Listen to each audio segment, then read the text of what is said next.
Welcome everyone, it's Thursday here on my chess stream on lichess and Twitch. My name is William Paschall. I'm an international master from the United States. We're playing blitz and classical chess here with viewers, commentary, chat, banter about tournaments and what's going on in the chess world and so forth. I see our friend International Master Spinal Tap is on lichess TV playing 3-0. Caro Khan player. Actually, I like this line he's playing for black. All right, guys. Anyway, we were just gossiping about the FIDE tournament in the Twitch stream. Yesterday was this is the Grand Prix tournament in the United Arab Emirates. Yesterday was a very, very bizarre game where Yakovenko won in 17 moves in a normally drawish line of the Caro Khan. Ryazantsev just didn't understand what he was doing and lost the whole game in 16 moves with white. Unbelievable stuff. But what else is happening? Oh, Adams won a nice game against Hammer. All right, guys, we've got 3 challenges here. Vasilikos, Mule Skinner, Plucrow's challenging to Chess 960. I am going to play 1 or 2 Chess 960 games if you guys want. I don't mind. It's actually good for the game. Last time, I think Plucrow took me out in a Chess 960. Keep an eye on Spinal Tap. Maybe he can join the stream later. Usually he's kind of tired, though. The time difference is 6 hours, so it's 4 o'clock in the morning where Spinal Tap is at. We haven't seen our other international master friend, Robran, lately. Maybe he's not on vacation. He was here every day last week. Alright guys, we're going to get started. It's regular stream today with blitz and classical chess. Nothing special. Yesterday was Weird Wednesday. We were playing unusual openings. Today we're back to our normal stuff. I think Vasilikos might have been the first game yesterday too. Let's open with... Actually, let's start out slowly here. We're going to play d4. I think maybe I'll save the e4 for when I get warmed up. Our moderator, Jeroen KK, is online. So Vasilikos, we've played 9 games now. Mexican Pokemon. So I was talking about the Grand Prix tournament in the UAE, and I think that Maxime Vachier-Lagrave and Mamedyarov are tied for first. Mamedyarov is impressive. I mean, I've got to give that guy credit. He beat Adams in an interesting game. Mamedyarov is very creative and very, very hyper-aggressive, making a very dangerous combination for his opponents. The game against Adams, it was kind of a funky variation. I think that Adams' position was okay, but he had to continue very... let's slow this down a little bit here. Adams' position was okay, but he had to continue very energetically, and it just didn't seem like he had it in him. He bailed out at some point, and Mamedyarov was just much better. I don't know, that guy would scare me. I mean, actually, of all the players, I think I would least like to face Mamedyarov. He seems like hyper-aggressive, unpredictable, very creative, just a very, very tough opponent to face. Not as like crystal clear correct as like a Kramnik or someone like that, but he's kind of a gambler and a very, very creative one, making a dangerous combination. He doesn't seem quite as the genius like Maxime MVL is, but just as dangerous. A5. Okay, so we're going to go into the Petrosian variation here with Bishop G5. Those are just my opinions, guys. You can have your own opinions. Another good player I like in the tournament is Yakovenko. He's only around 2,700, but I feel that Yakovenko, he really tries to play correct chess. I think a lot can be learned from a player like that. It's harder to learn from a player like Mamedyarov. He's not really as conventional, and I think a crystal clear positional player like Yakovenko, there's a lot we can take away from studying his games. All right, guys, h6, bishop h4. This a5 is one of the main lines in the Petrosian variation. What's up, Siroche? How are you? Gladys Troll is here. Good to see you guys. I'm starting off quietly with d4 today. Actually, my quietest openings are knight f3 and c4, so we're kind of starting in the middle of the road. I feel like e4 is hardest for me because I played that the least in my career. The more games you log, I think the more comfortable you feel with certain openings. And I'll never, maybe in my lifetime, I'll never feel quite as natural playing e4 as I do playing like d4 or knight f3, because I've just played more games with those openings. Anyway, guys, International Master William Paschall, we are streaming until 12:30. We're streaming from Budapest, Hungary. And knight bd7. This is unusual here. I mean, having played a5, typically the knight goes to a6.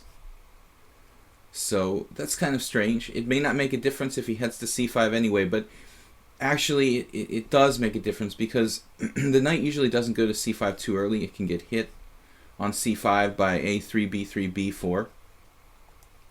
So I think I don't like knight bd7. This is the modern way of playing the King's Indian with the knight on a6. It doesn't block the bishop on c8.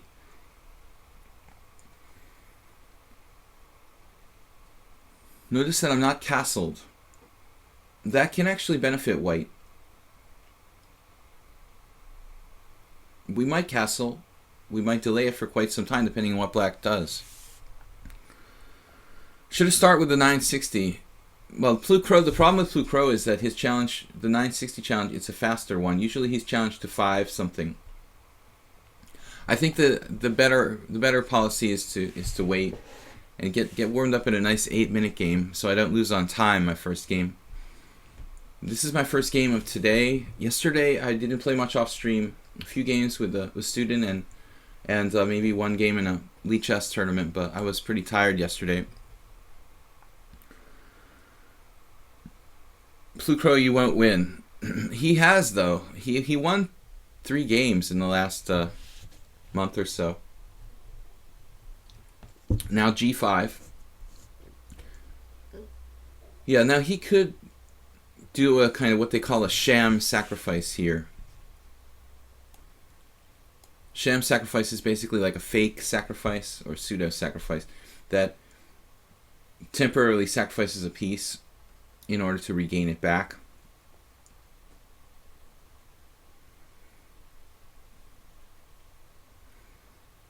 I've certainly played the black side of the King's Indian quite a few times in my career.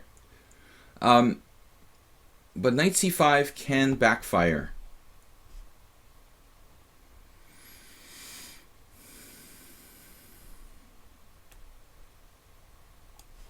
So I think we'll delay castling. Maybe h4 could be a thing. Actually, Petrosian used that quite often. This is the Petrosian variation, in case you're wondering why I'm referencing Petrosian. Petrosian, I should say. If we're going to correctly pronounce things, I just say Petrosian like it's a normal American name. Oh, it's a school holiday there. You had a great night's sleep, went to the chess club, nobody there. Yeah, that's always good. It's always good when your chess club has nobody there. You know that things are really, really hopping. I kind of miss the whole concept of chess club, you know. I mean, I guess there's some sort of chess clubs here in Budapest, but they're like chess teams. I don't really, see as many of the typical chess club concept here in Budapest that you might see in Western countries. The local chess club. Well, white squared bishop, it's a bad exchange for black, actually. positionally speaking. Now, f5 isn't really possible for him without sacrificing a pawn. But I wonder, should I consider h3 anyway, just to kick him out?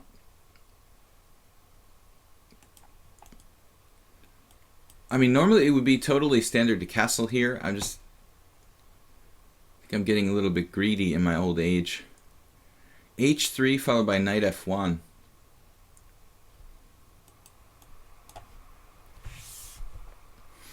I want to execute this maneuver.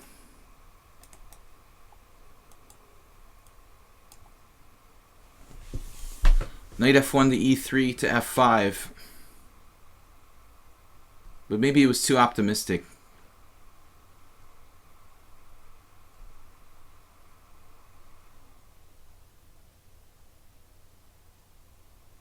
I'm just calculating piece sacrifices on e4.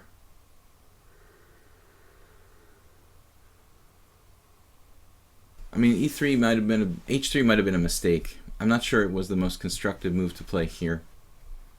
But actually, I'm out of my mind because it's absolutely okay. I forgot that my bishop's on g3 now, and it has a retreat square on h2. So he tries to do this so-called sham sacrifice on e4. He's actually not going to win a piece back. My bishop can save itself by going to h2. You're only 12 minutes late. Oh man, who's counting? You got nailed by Muba on multiple counts.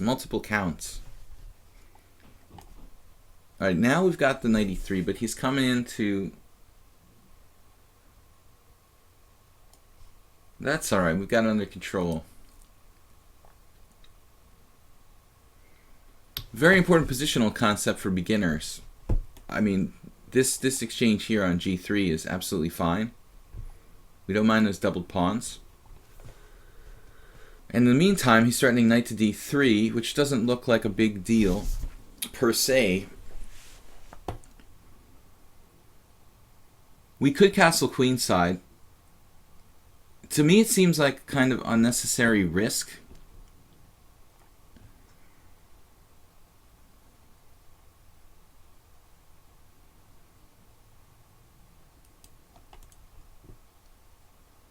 There's some question of whether I should castle at all. If I take on f4 and play knight f5, I would have a monster knight on f5, but he would have a bishop that becomes relevant on g7. So it's kind of a tough one.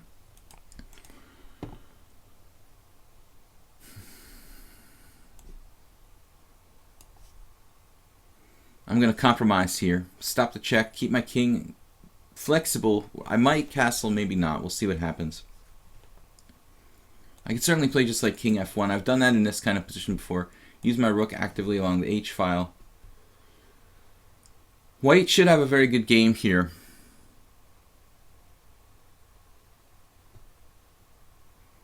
Blue crow read my mind. Rook d1 maybe. But okay, it's better for white, this position, but it's a typical situation where like you have a lot of choices and it's not really clear like which one is best. Castles, rook d1, castles queenside. I mean, I guess some really aggressive players would castle queenside without a second thought there. But it just seems like that's kind of risky, and I'm in a situation where I don't need to take any risk. You know, I have just a pleasant advantage. The f5 square is under white's control. I mean, I have no problem with playing aggressive chess and taking risks, but I don't think that it's smart to take risks when you don't need to. Maybe this is something that not everyone agrees with, but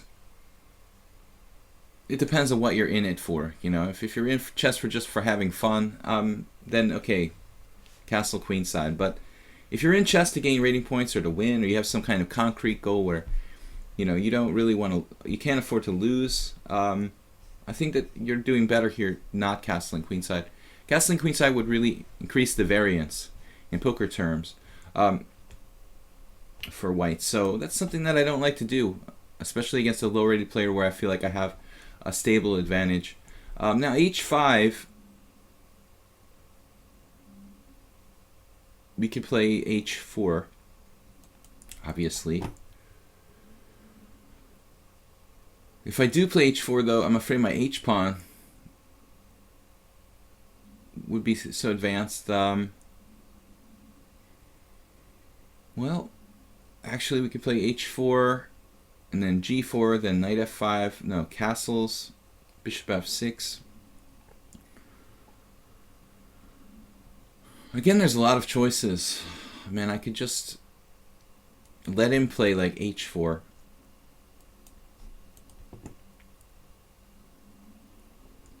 But I'm going to have to break through here somehow. You know, that's going to be the problem, I think. If I let him close it up with h4, his knight becomes pretty strong.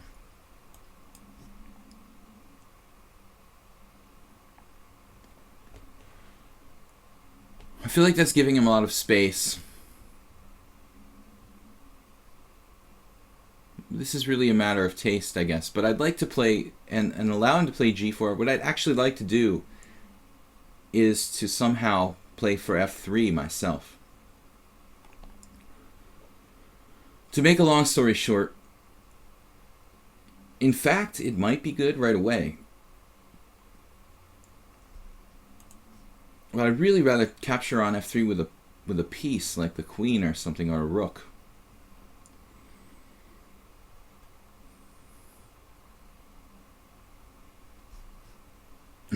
All right, you know what?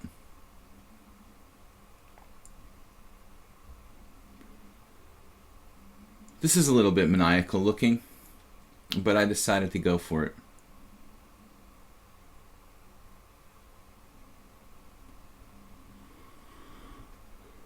Banking on my play with f3.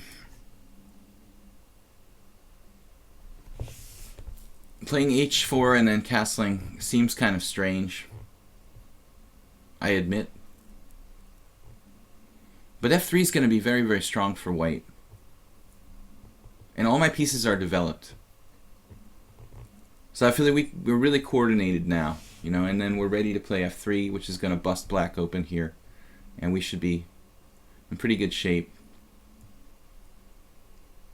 Vasilikos is just running out of time.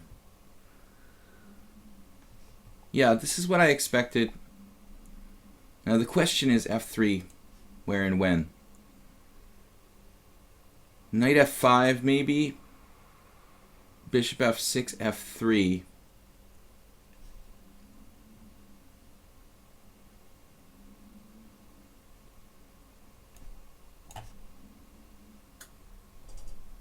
There I expected bishop f6, trying to win a pawn. He goes a different plan, with a different plan here. Excuse me.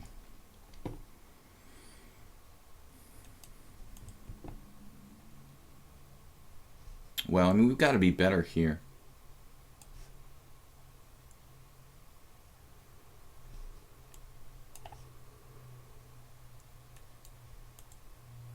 I guess this is winning.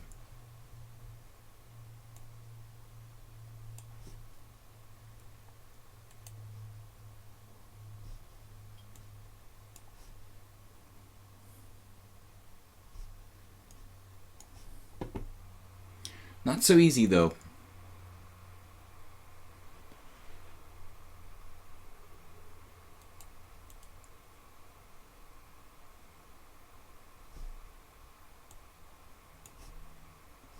I've got to be careful about allowing e4. The can of worms that it opens up there could be dangerous. Actually, speaking of dangerous,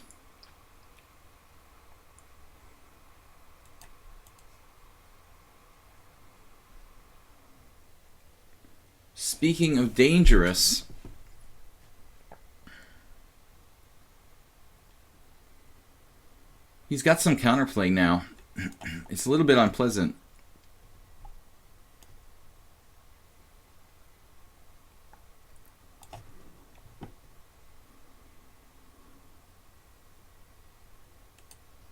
The G file.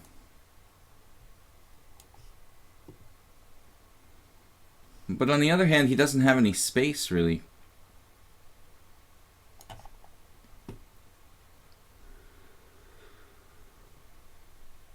Oh no. F6. Just no space to maneuver. Alright, tough game, Vasilikos. You defended about as well as you could there at the end, I thought. It's hard to move. You don't really have a move. But I'm not sure if it's easy for me to win. You know, if we don't do anything in this position, like move your king back and forth or move a rook, White has to find a way to win here. It's not so simple. Alright, guys. I don't know about h4 there and castle's king side. It was kind of a weird plan. Bishop takes f4, e takes f4, knight f5. I'm not really satisfied with the way I played that. You know, I think there were there must be a better way to do it than the way I did it there. Because he had quite a bit of counterplay. Now, I didn't see anything really crystal clear. That was my problem. There were a lot of different ideas that were kind of like, this one's okay, that one's okay, but I didn't see one was like clearly better than the others. Alright, so 8-3 with Mule Skinner. Now this player is, again, you know, a guy who we played a lot against. He's better than his results against me, but he is a very solid kind of closed position style. He likes to play these closed positions, and I'm constantly thinking like, how can I get him to play an open game? It's just really hard to do. One thing I learned about myself by doing this stream. You know, I used to think that I like to play open positions and closed positions kind of equally, but I've learned a little bit about myself that I actually prefer open positions to closed positions. And it may just be the time control. You know, maybe it's just the fact that we only have like blitz time controls, and it's not a lot of time for maneuvering strategic games. Let's try to play something different against Mule Skinner here. I played this against someone else recently. This was recommended by International Master, I can't remember his name now, an English guy. E6 is an interesting alternative, but he can actually transpose to some kind of open Sicilian, but I guess that wouldn't be bad.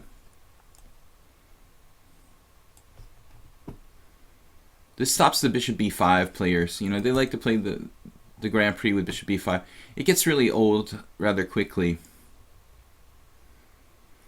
The problem here, though, if I'm black, is that if I was doing this in a tournament game, I'd have to be able to transpose to some kind of Paulson Sicilian that's not really in my repertoire, you know. So you can only do a6, I guess, if you play a certain Sicilian repertoire. It doesn't really work with the variations of the Sicilian I typically play. Now here, I guess we could play d5. Although a6 isn't the most useful move in the world. d5,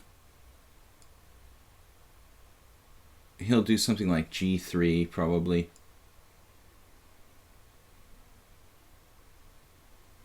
Well, I think I'd like to play something a little more fluid for black.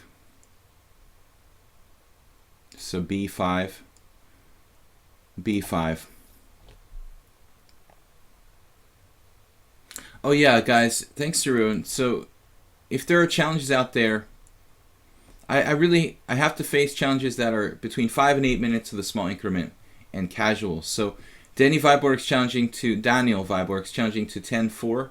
That's too long. And Sawadika, technically the maximum time control we're playing is 8-3. So Sawadika, Daniel is 7th on the list, Sawadika is 9. If you guys can change your challenges, I would appreciate it.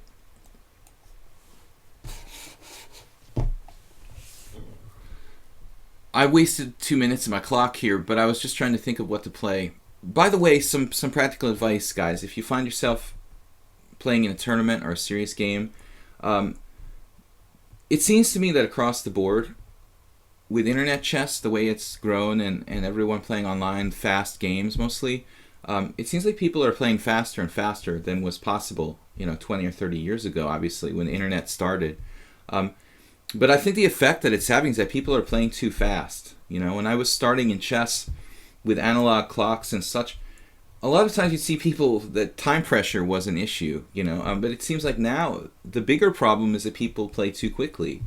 And I think it helps to sit there and kind of take your time, maybe even just like when you start a game, kind of just like meditate for a minute or two rather than just starting, because I have a lot of my students and people making really, really big mistakes early in games because they just like didn't sit down and like focus.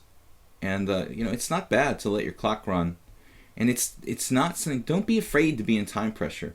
That's another thing. It seems like constantly a theme here in my stream. People are just basically afraid to get in time pressure. And then they go into panic mode when they get in time pressure. Alright, we're going to play a kind of hedgehog here. I had a similar game the other day out of an English... How was that? Wait a minute. How could I get that out of an English? Yeah, I mean, sometimes I play similar setups with like the pawn back on b6. Say my pawn's back on b6. This pawn's up on c4. You could get an English sort of Botvinnik hedgehog type position. I'm a little concerned that Black's game isn't really fast enough here.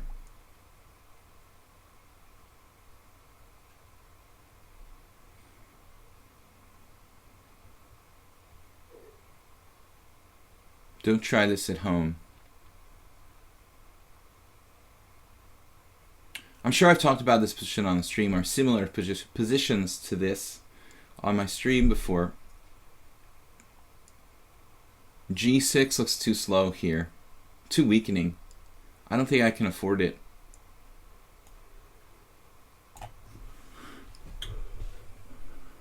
Are you going for the 2.0 car formation? Yeah, this is a car too. If you guys, do use any kind of mind-altering substances, you obviously will immediately see the car shape of the pawn structure here is very obvious.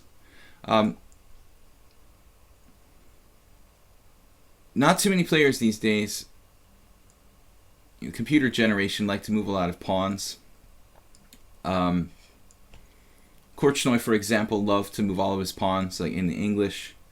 For example, the white side of an English, Korchnoi might move all 8 pawns up. This closed structure is a situation where the pieces should be behind the pawn formation. This is how pieces coordinate well behind pawns. It's very fundamental.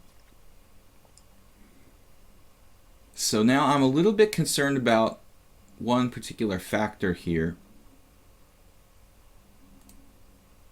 Can he play e5 if I play knight f6? I wonder if I should start with something like knight f6. If knight f6 is e5 a problem, that's what I'm asking here.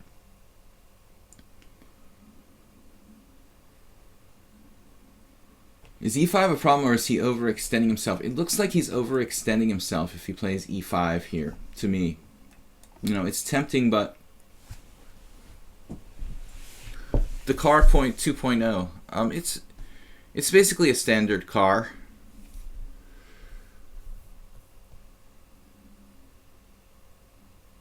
I'll tell you guys the secret, okay, about this structure and why the hedgehog isn't really good against the closed Sicilian.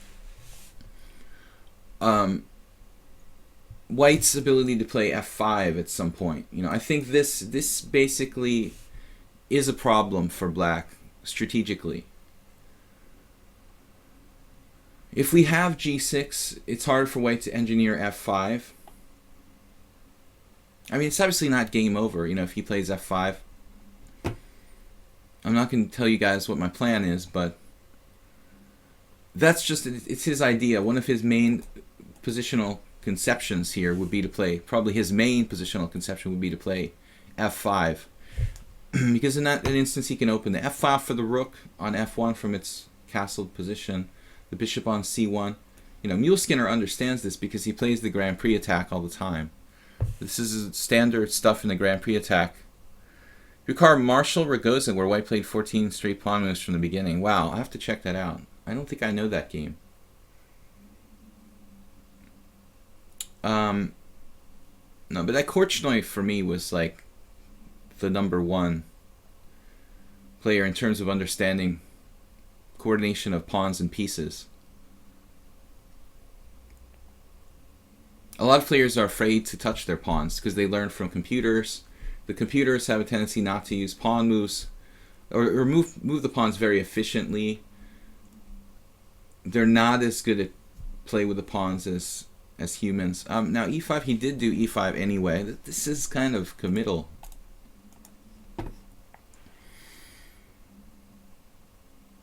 I guess theoretically I could play b4 for what that's worth.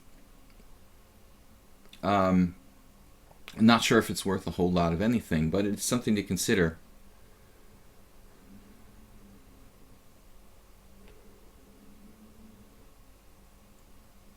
Our first idea would be pawn takes pawn. The danger is that it opens up the f-file.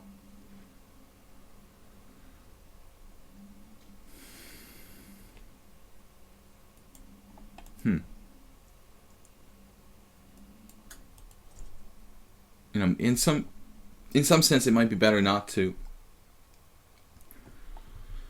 open up the f-file. Obviously, b4, pawn takes knight, pawn takes knight. White's better. I think this is definitely advantage to white. Calling my bluff here, but there's no reason to panic. Black's position is probably just clearly worse, not lost or anything.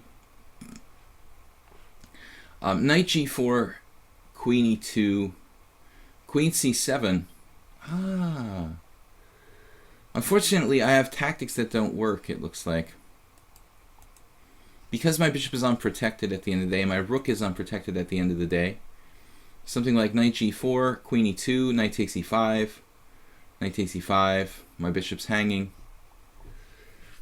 b4 here, pawn takes f6, pawn takes c3. Opening the position doesn't seem good. I don't like this, but I'm going to have to play knight d5. I don't like this at all for black. I'm clearly worse. Looks like it was a mistake to allow e5.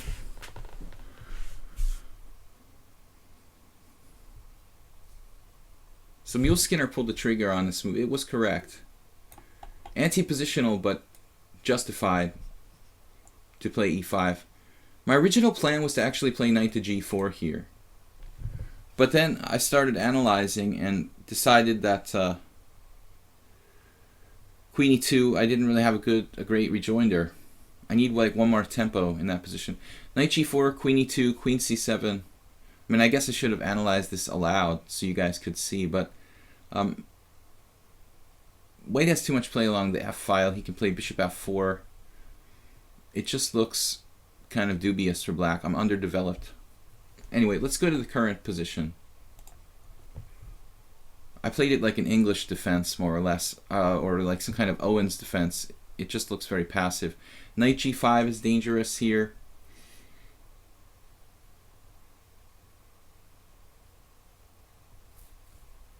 Of course, knight g5, knight takes c3, b takes c3, bishop takes g2, or knight takes e5. I'm not certain that I'm lost, but it looks very unpleasant for black. Knight g4, queen e2, queen b8 was possible, but why queen b8 rather than queen c7? Why would you prefer queen b8? I mean, there's no knight hitting me on b5. You know, obviously, queen c7 is better to queen b8, better than queen b8 in general. So I could castle queenside potentially, or just move my rook. Yeah, knight g4, queen e2, queen b7, queen c7, but I mean, I'm not sure I'm even threatening anything there. You know what I mean? Because my queen is kind of overloaded, like protecting e5 and protecting b7 all the time. I'm not sure I'm even threatening to take the pawn on e5, you know, and then I was like, okay, well, this isn't good. And there's all sorts of problems. So at the end of the day, e5, I should just maybe do b4 like we talked about. I don't like it though. I'm opening up the position and I'm underdeveloped. The other possibility is not to take on e5 and play knight d5 straight away, which might be better. You know, it actually probably would be better to do that, although after something like knight e4, I'll be forced to take on e5 anyway. White has a sort of standard strategic advantage with a powerful knight on e4 that I can't really challenge. Now we play knight e4, so we practically transpose to that position. Okay, well, h6 is worth considering because it takes away the square from white, which is obviously huge here. Maybe knight g5 was something, maybe. He obviously has knight d6 check, but that's like the lesser of the evils. I'm not that worried about this. If worse comes to worse, I can try to set up a blockade on the white squares. No, maybe knight g5 was something. Maybe knight g5 was something, Mule Skinner. That would be the only candidate move I was really focused on if I were white here. Queen e2. Well, I don't know. Is it better to play bishop e7 or queen c7? Does it matter? With this move, I'm threatening knight takes e5. We don't have enough time, unfortunately. It looked like knight g5 was very dangerous to me. Now he played c4. I'm not sure how to react. I don't like knight e7 too much. Chipping away at his center opens up the position. I think the best... Well, knight b4 is interesting, actually.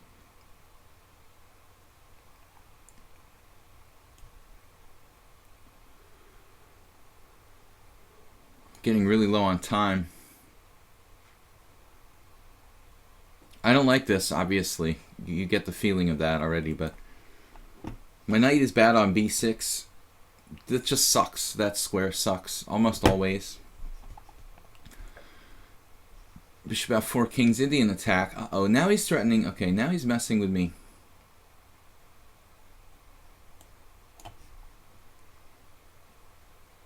Obviously, knight d6 check is on the menu. There's not a whole lot I can do about it. So I'm just going to take it when it comes in and try to survive. But black's position is really bad. It's hard to believe that Mule Skinner has such a bad score. He can play so well in some positions. Oh, man, I don't know. Maybe queen d8 is actually better, but that would block me from castling queenside. I don't think my king is safe on either side of the board here. White playing like the closed Sicilian god that he is. Did I tell you guys how much I hate the closed Sicilian? In my defense, I don't play this line, you know. That's my only excuse. This is why I don't play it. I don't like it. I don't like the positions I get after I play e6. It seems less aggressive than g6, and it seems like the king is never as safe as in the g6 lines of the closed Sicilian.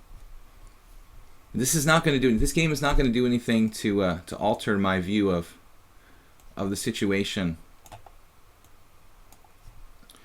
in terms of how I feel about the closed Sicilian, right?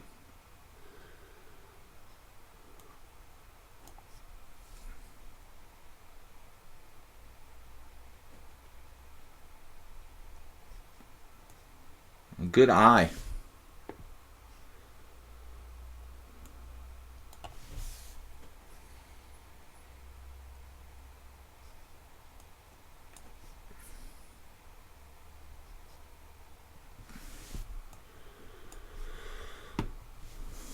There's a great, my favorite square.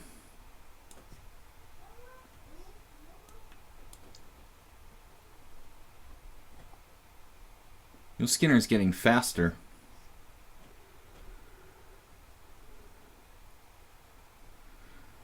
getting too many mules lately.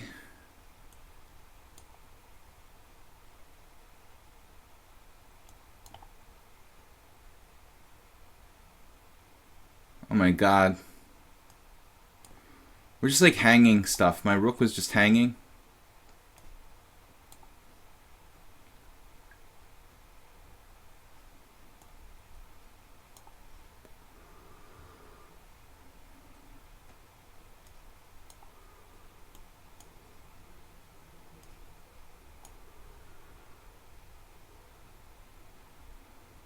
This is what I talk about by panic mode. I played like in panic mode too. You know, it's like infective though. You know, it's very hard. Okay, you're getting on my nerves now, Mule Skinner. It's very hard to not be affected when the other guy is moving like instantly. Like Mule Skinner is moving every move instantly, and then the other guy moves instantly. You feel like you have to move instantly, even though I have 12 seconds left. Because he's moving instantly, it's like a psychological effect. I'm starting to hang rooks and move pieces instantly because he is, you know. It's like hard to resist that. It was awful. This game was just absolutely awful. Good first half of the game by Mule Skinner. The opening excellent by him. The second half was like an abomination. I hung a rook on e8 toward the end there with 12 seconds on the clock, or 10 seconds on the clock. I should at least see that my rook is hanging. But I played like rook d7, blocking my own queen's protection of e8. Mule Skinner, both of us were kind of panicking in the time scramble there. But look, before we move on to the next game, just to show you guys how strong his position was, I think we should just for a second look at the position after e5 with analysis. Wow, the engine thinks I'm almost okay.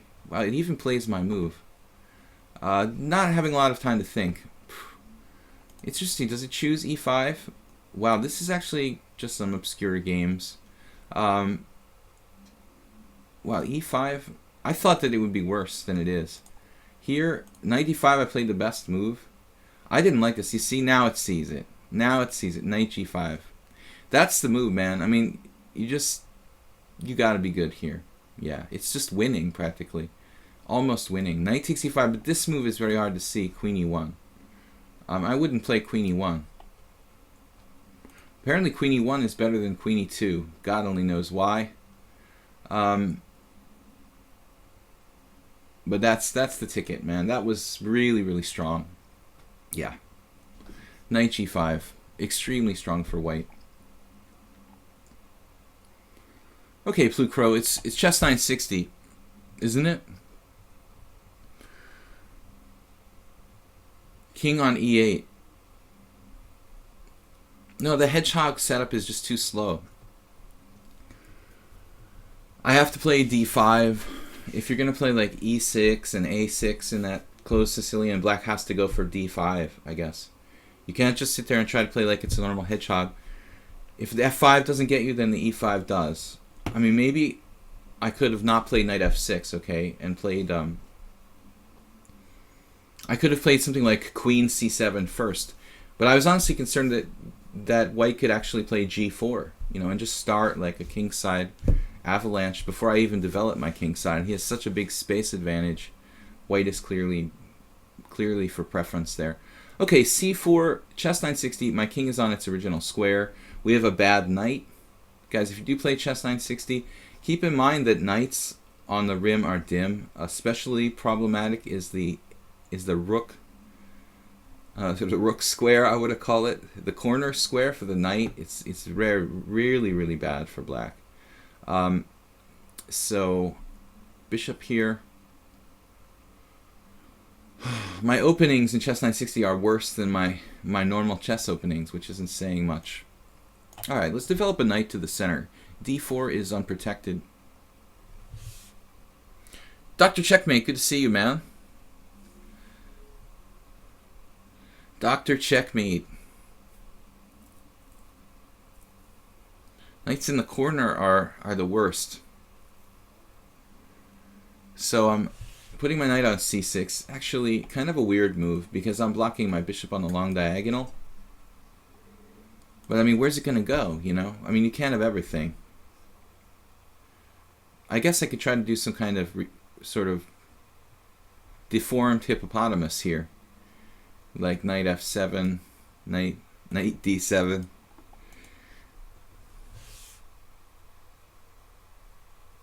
Lord Alamo, thank you for the love, man. e3. Alright, that's a quiet move. King's in the center. I wanted to establish a strong point, but why not, actually? Well, he's got knight c3, knight d5. That actually doesn't look very appealing, giving him that square. I almost regret my first move already, and I'm running out of time.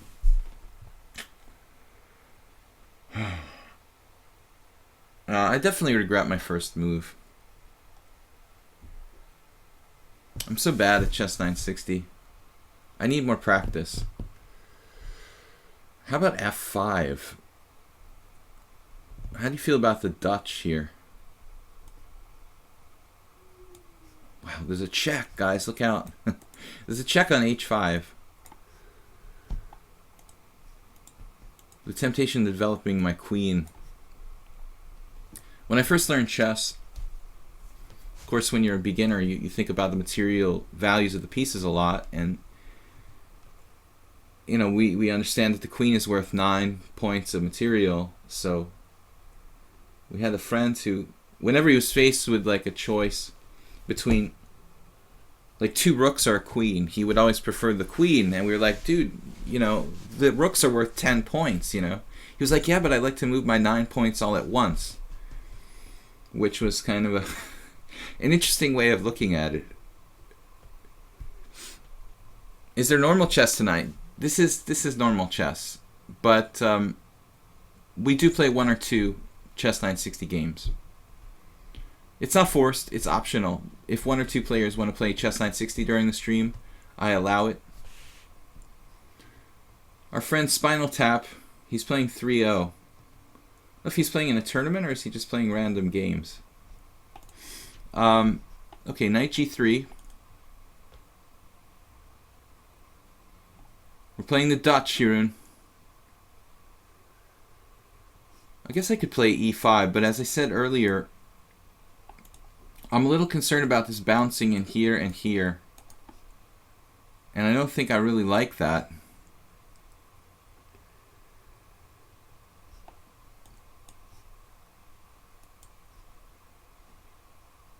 I think it's natural for us to try to turn it into a normal chess game. It looks like I'm playing the Dutch. There are no openings. I guess there are openings in chess 960, but there would be too many to quantify. I mean, I don't think that it would be worth naming them all. Would you trade your queen for 2 rooks? Yeah, the classic answer. It depends. But in general, yes. Rooks need open files, right? So usually the early stage of the game, the queen is actually can be more valuable. It really depends on how many open files are on the board. Wow, e4. Chipping away at my center. My king is open here.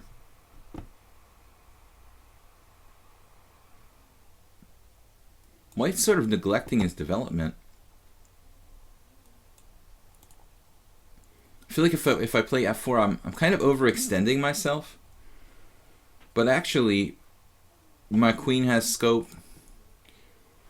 We're gaining time on his knight. I can play knight g6. Yes, I'm a little overextended. But in a good way. I don't know. Knight g6. That looks like my rook is really well placed now. Yes, I'm being sarcastic.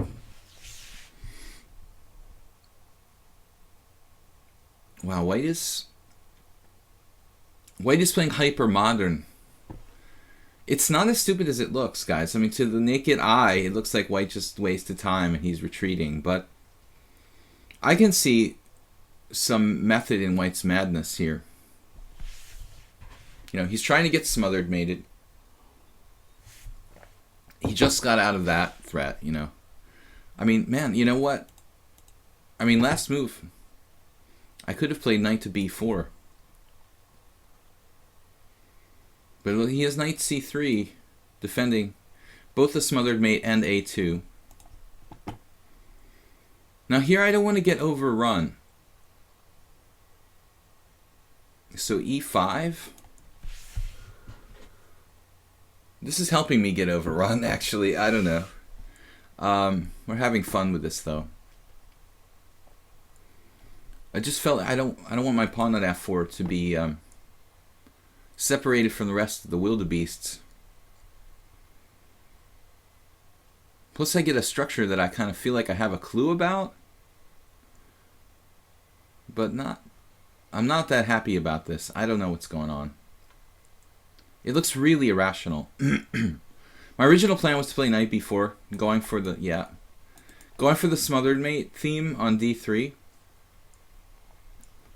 But I think that we're going to have to rethink that. Just too awkward for black. d5, knight b4, knight c3. What am I going to do now? He's like rolling with c5. I think I'm better off playing knight d4 here.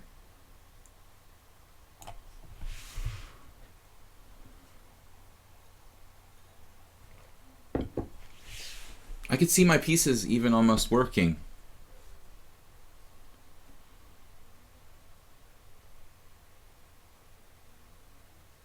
Epic confidence. I can see my pieces even almost working. Too chicken to play knight g5. Yeah, I should never be too chicken to play knight g5. Knight g5 is totally sound. Well, knight c3. Now we lock it down with c5. Or we try to open it up. I'm starting to like my game here. But I don't want to go too far. You know, he's threatening knight takes d4.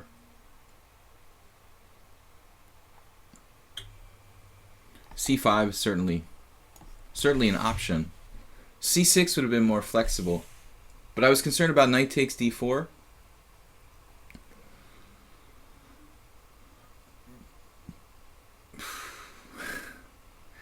You know, the cheapo artist in me wants to play knight h4. But they never ever fall for the cheapos. Whoa. I did not expect that. Strong point? You don't want your strong point anymore? Oh, my friend. I don't know if that's a good idea. Black's pieces... No, I don't like this guy yet, but he's still got game. You know, you have the same problem over there. Let's just agree to take them off the board. Let's just push them off the board. Ah, you want to play with that guy. Okay. You want that guy to be relevant. I don't blame you. Man, dude, this is starting to look kind of juicy for black. No castling. Don't try to castle or something, okay? I can castle.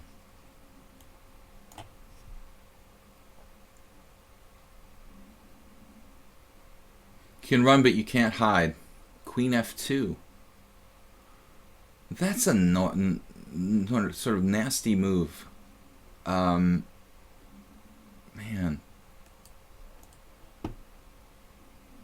Queen a3.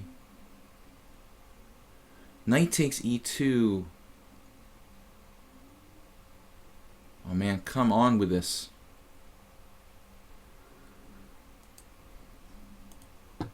The battle lines are drawn here. Bishop b6. Oh no.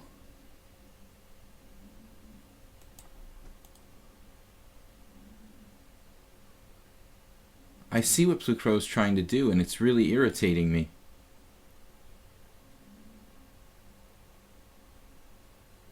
What am I supposed to do about this? I have to play here? That's a crazy move.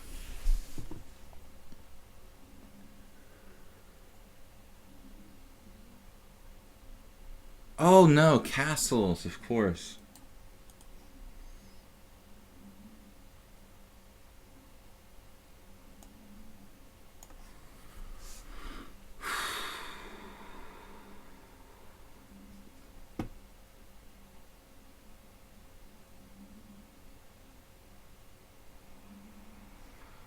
Well, it was nice knowing you. That is check. You know what, Plutcrow? As crazy it is as it is, I was expecting you to play King F1. You know, maybe that's just... I have, like, amazing hindsight or whatever, but...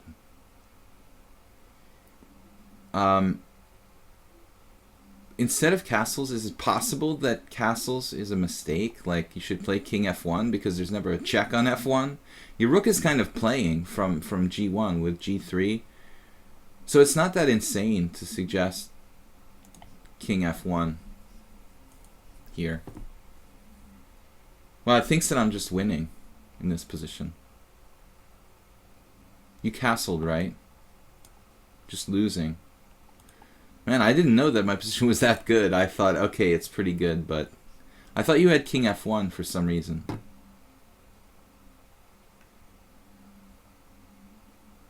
Oh no, it's like knight takes e2, knight takes e2. See, this is what I missed. Queen takes c1, knight takes c1, rook takes d1 check. What I missed is this, you know, how strong this is. Rook d2 check, king f1, and I just take here, and I win everything. It's like ridiculous. Here, here, here. Poor Plutcrow. Alright, guys. We're going to play the next game with constant change. How comes that IM has a rating of merely 200, 2200?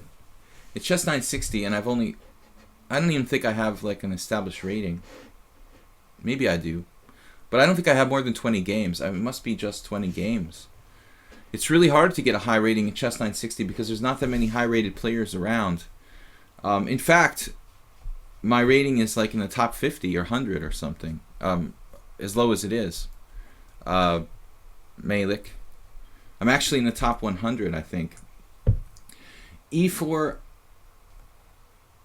What was I going to say? Oh, constant change. Let me have a 30-second pause before we get started. I want to just make a small announcement. We have our YouTube channel, Video Chess Training on YouTube, and uploading all the streams there. I also do weekly videos, usually on Fridays, but not always.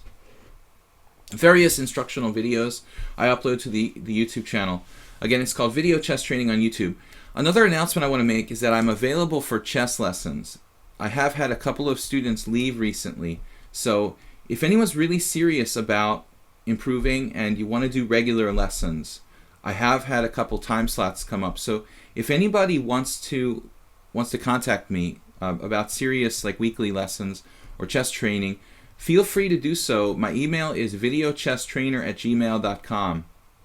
Unfortunately, recently, the other day I lost one of my, not lost, but one of my long-time students had to quit because he's going back to school, and it's always hard, you know, working with people and they're leaving and then trying to find new people, but that's what we've got to do. So if you guys are interested in chess lessons, send me a message. All right, the commercial break is over. We're going to play e4 and something here for black. I think last time I played Alekhine's defense against constant change. Let's play French. I never played the French, and I thought we'll do it, you know. I have several students who play the French, actually, and I did play the French in 3 games. I think I played maybe only 3 tournament games. But the other day I was thinking, it's funny, this is the only opening I never play with black.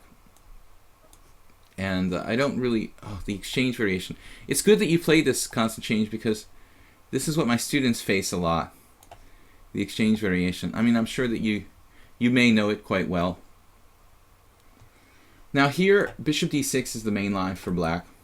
But This I happened to be analyzing yesterday.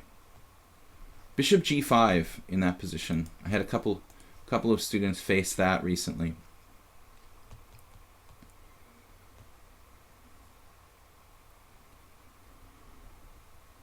Now, I feel like I'm playing the Petrov. Basically, that's what this is. I have played the Petrov, so I feel like I'm qualified to play this position for black as a Petrov player. Actually, bishop g4 here. It seems like white should stop that, because that kind of equalizes for black. Bishop f4. I have the feeling that Constant Change has his system here, and he's worked it out.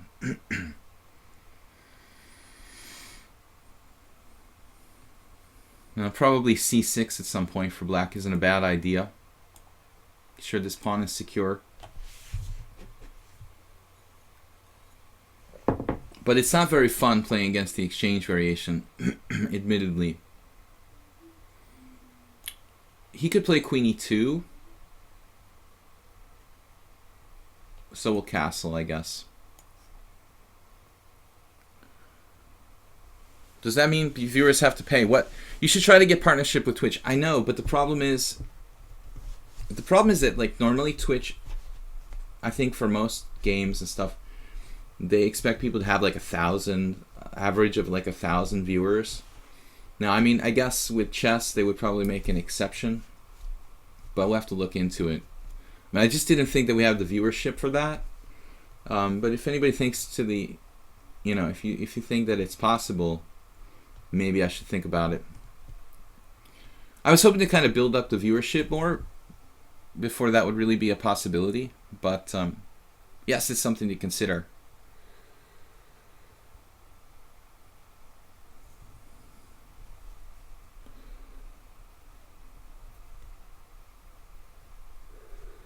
To get emotes. We can pay $5 a month if we want to.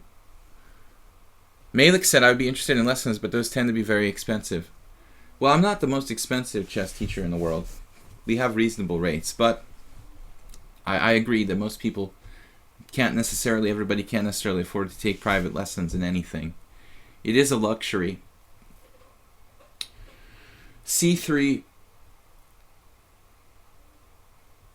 I mean, it's really irritating to play against the exchange variation. If you want to play for a win, guys, for black against the exchange variation in the French, then probably my move isn't the best. I mean, knight f6, it's probably best to play like world champion Alekhine played. Bishop d6, knight c6, bishop g4. Alekhine played a couple games, one with Pomar Salamanca and another random guy, I remember, on the black side of the exchange French. And he won both those games. There may be more. But the thing about it was, against Pomar, he was definitely clearly worse. And the other guy... What am I doing here? Knight d7, maybe? Yeah.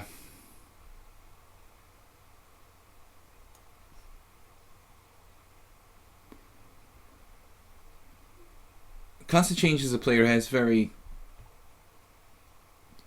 simple kind of style in the opening. He doesn't really try to punish the opponent by playing sharp lines.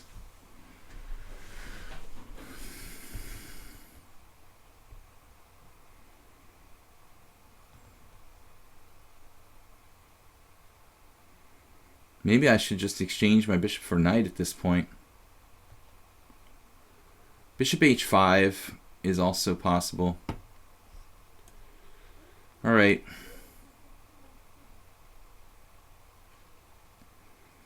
Not very exciting, is it?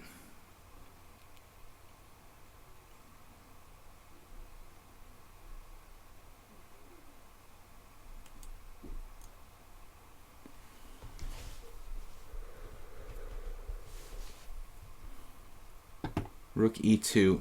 You get the feeling like Constant Change has played this 1,000 times.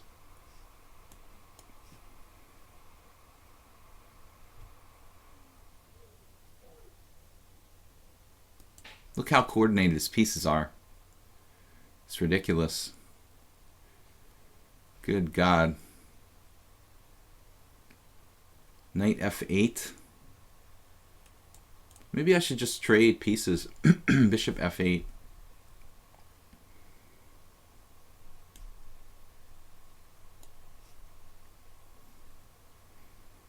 White's slightly better. You know what? It seems like Constant Change is playing like... I had the feeling he's played 1,000 games with a chess computer in the Exchange French or something. I mean, the way he's playing, to me, is the way you would play against a computer, you know? Like, absolutely 0 risk. Knight takes e5, bishop takes e5, knight d7.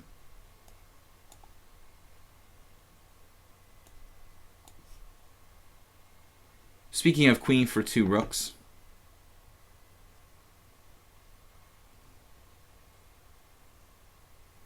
That's a different story. This is a different story. I think White's done something wrong.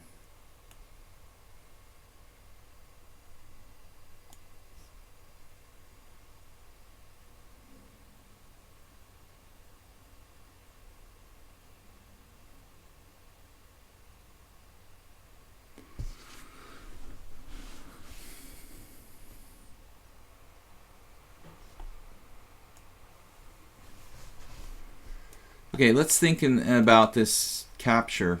We could consider taking with the f-pawn here. Break up my king side, though. Doesn't make a lot of sense. But Constant Change, I don't understand. I mean, no matter how many times I tell him, he doesn't listen. You know, he just plays too fast every game. Regardless.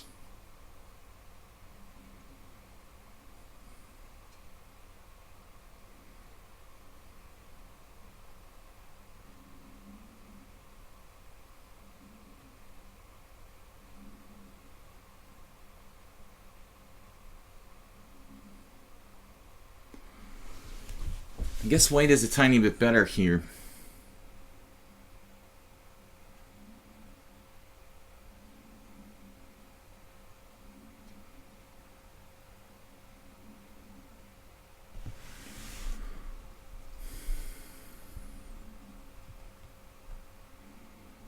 I was thinking about d4 takes, queen takes, e6, knight takes g3, h takes g. But he's breaking through with e6 is pretty annoying, actually. Opening up my king.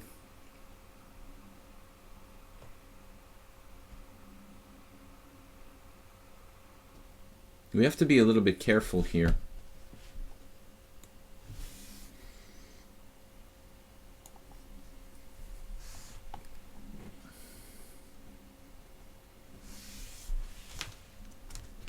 Why didn't you take on f4 with the knight? My h7 pawn was hanging with check. But, you know, that's maybe not a big deal. I didn't have the benefit of like, computer engine or something. But maybe knight takes f4 is interesting. I mean, h7 is hanging with check. I have to move my king to h8. It's a problem, no? You know, he also might have bishop takes f7 check, followed by queen f5 check. That's also very strong, yeah. So there's 2 reasons why I can't take on f4, Josh. The bishop is just too dangerous. Is it illegal to send a challenge to a lichess member who has a restraining order against me in...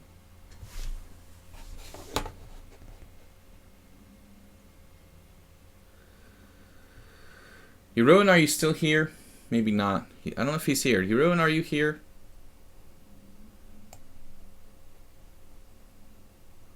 What do you think? Knight f3, best move.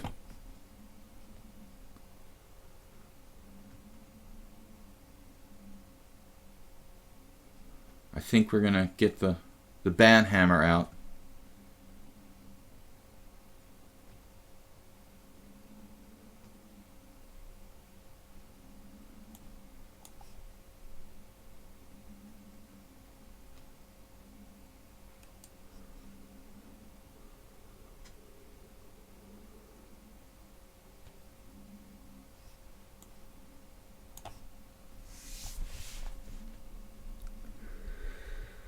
Yeah, I think we've our friend is back probably. Bishop to c5. Constant Change is an expert, an obvious expert in the exchange French. If there's ever been an expert in the exchange French, I can see it a million miles away. He moves like instantaneously every move. Phew. Alright guys, kind of an unpleasant ending for black here.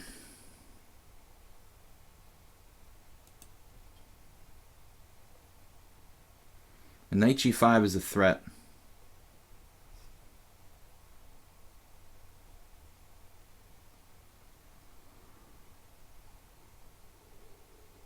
So we're going to lose a pawn. Because rook e8, knight g5.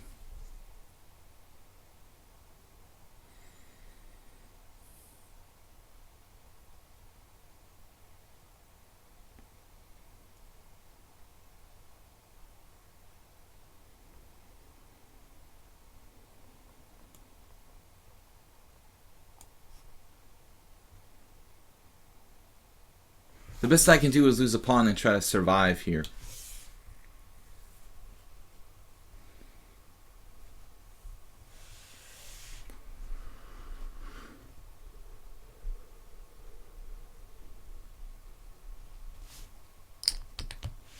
All right. Clear advantage to white. I don't know if it's winning, but it's very, very close to winning. I do have a pretty good bishop, queenside majority. He has doubled pawns, so if I play well, I might be able to salvage a half point here. But it looks quite difficult.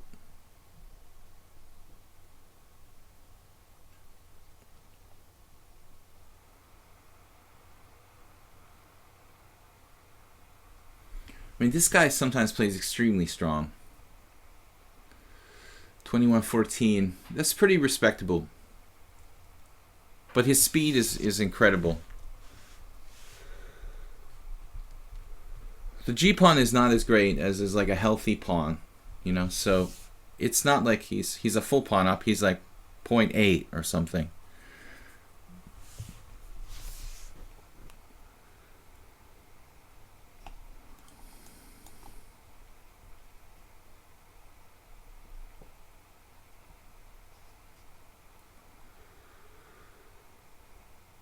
Okay, now seeking counterplay.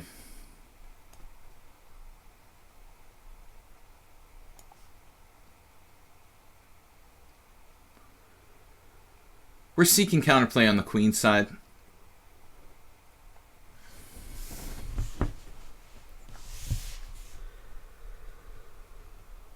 I've noticed that Constant Change is pretty strong in endgames. I don't know, I always assumed he was like a young player because he's so fast. But I don't think this is something that we can always assume across the board. He plays the endgame pretty well. Maybe that's just his style, though. He doesn't really focus on openings. He's more middle game and endgame oriented player. Quite quick. King f1, excellent move.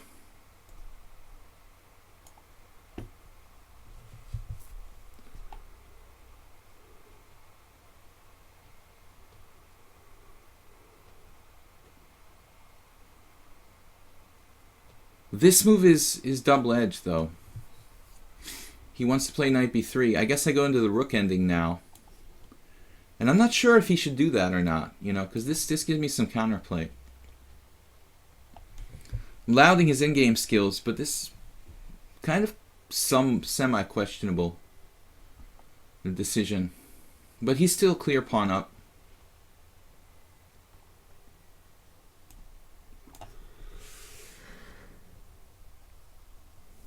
Now I need to get my king in the game. But his king is getting active too.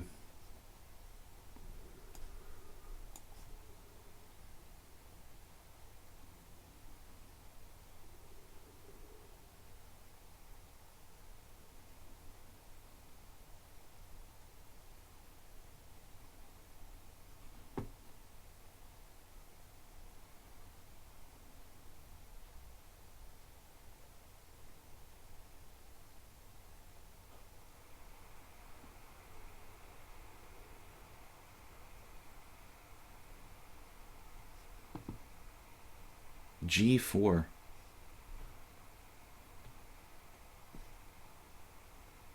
Wow.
I guess we should try to create a pass pawn while we're at it.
Kind of close.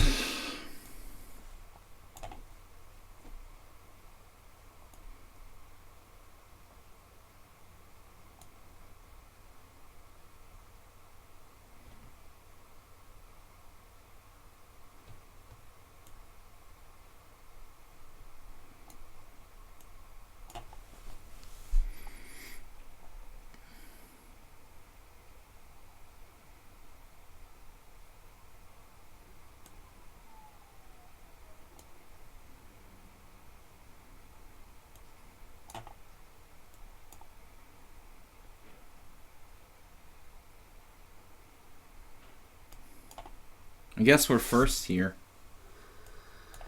But there's no way I should ever win this game. Constant change, just played too fast. As usual.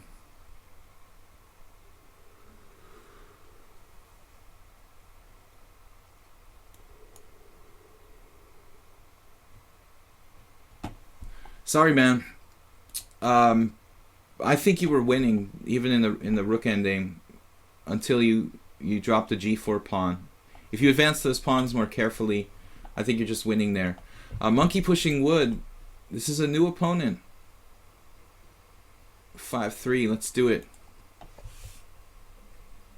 Yeah, I mean, obviously White was probably winning if he connects. You know, if he's able to advance his pawns more carefully on the king side. Together with the king, dropping the g-pawn made it at least a draw.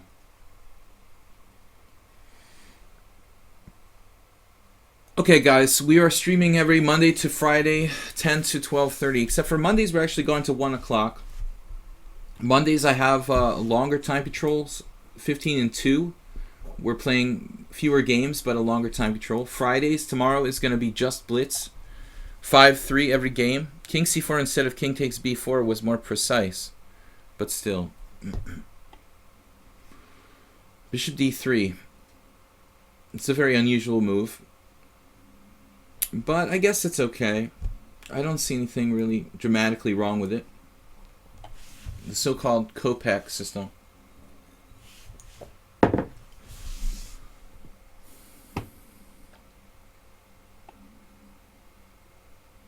D5 here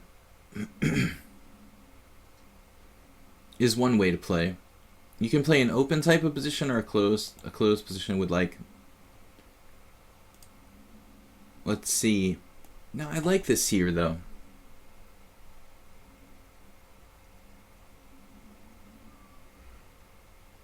The knight on c6, I mean, you don't see the Kopek too often against that. I mean, mostly against d6. The thing is that my knight is already well placed and I have pressure on e5. This is not common. I mean, you see that a lot against d6 on move 2, but I think it's not as good against knight c6. Now, if e5, I had a game against Kopek himself once. I don't remember what happened, but he didn't do it against knight c6. This is an improved version. If e5, knight g4, queen e2, queen c7, Plukro, and I'm on that pawn.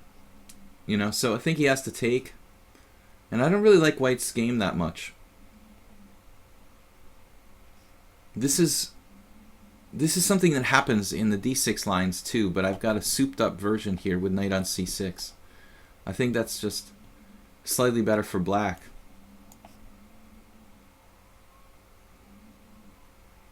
So I would recommend restraining yourself with bishop d3, maybe only against d6. It's more relevant.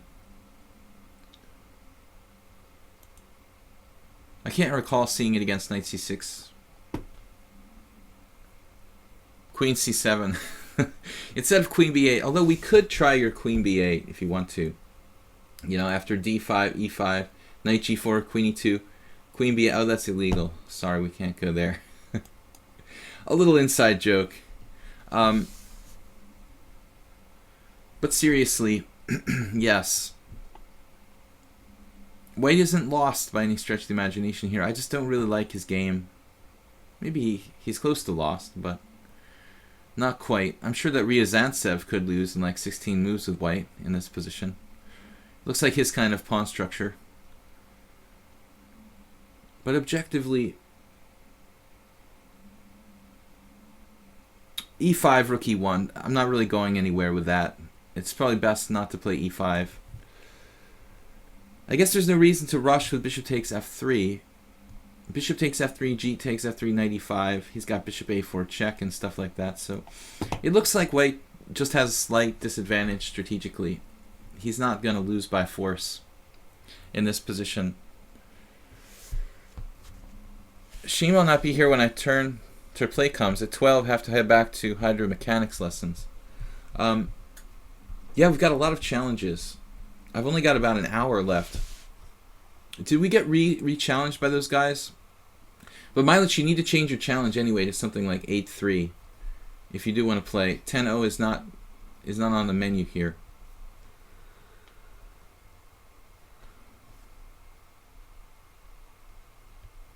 Amir's a new challenger. Dims we played yesterday. Sawatka didn't listen and kept the challenge at 8-4. Why can't I click on Sawatka and see how many games they have? Alright, Mr. Yakovenko. Do we go bishop d6 here? It's certainly more active than bishop e7, isn't it? But I don't know, maybe I'm asking too much of the position. I like knight a3, that seems like a good move. Whoa, what did I do? Alright, let's just play bishop e7. If knight b5, I play rook c8. He has d4 in some positions, probably not great for white. More aggressive to play bishop d6, but it's going to get hit by knight b5, so I don't want to be overly optimistic here. I think that black is slightly better.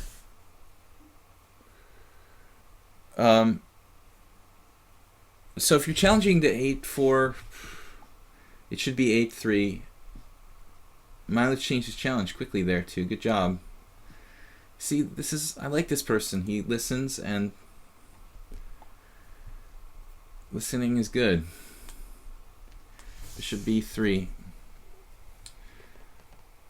moving the same piece twice. I guess we just go queen h5. Doesn't really change anything.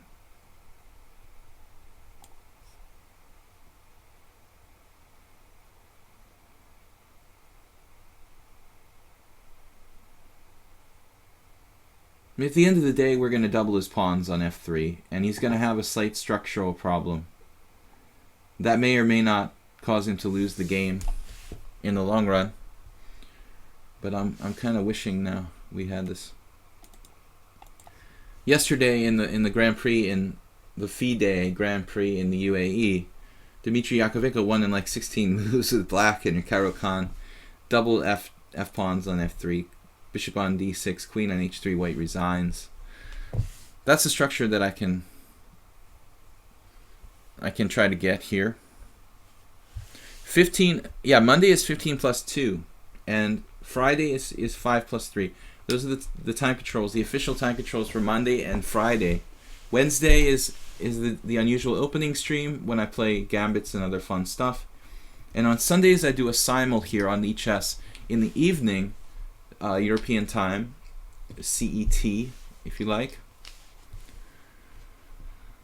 Okay, so now he's got the knight b5 coming in at some point.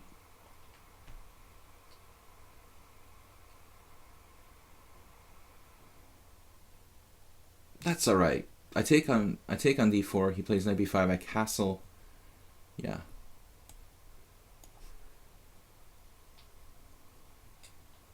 One way or another, white is going to end up with some kind of structural deformity in the position.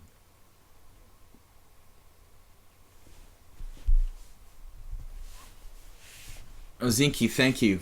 Zinky, are you the 8-4 guy? A Sabatica, okay. Yeah, but Sabatica, so you're up there basically like third in the list. Fourth in the list, I think. Milocic is challenging me from a position. I'm not going to play that. Milocic, if you want to challenge, it's fine, but I'm not going to play from positions.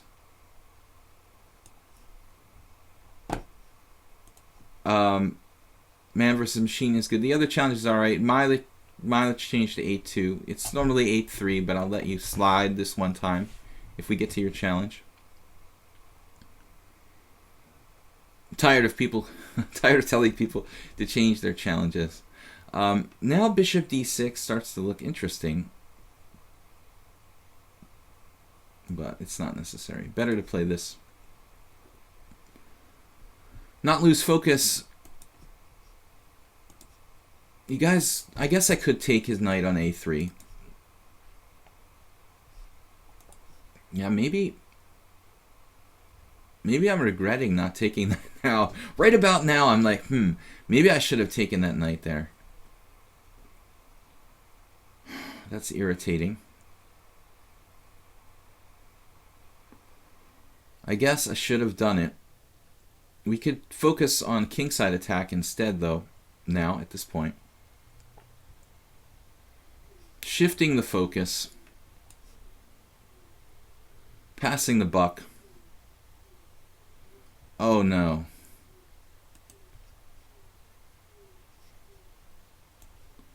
If h3, I was going to sack a piece on h3.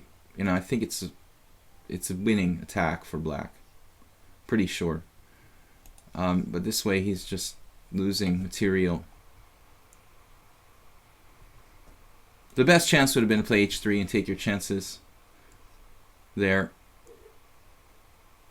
Allowing the piece sacrifice, bishop takes h3.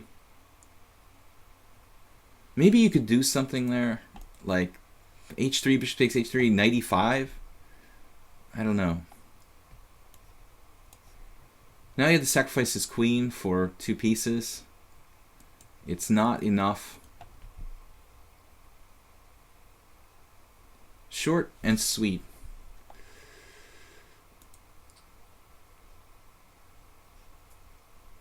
Amir.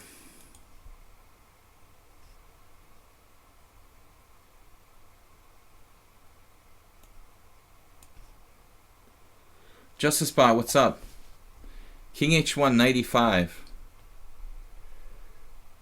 Yeah, Justice Bot is a tactics expert, and I defer to him on all of my sacrificial decisions. That's something I can't really claim. I mean, I'm kind of a swindler.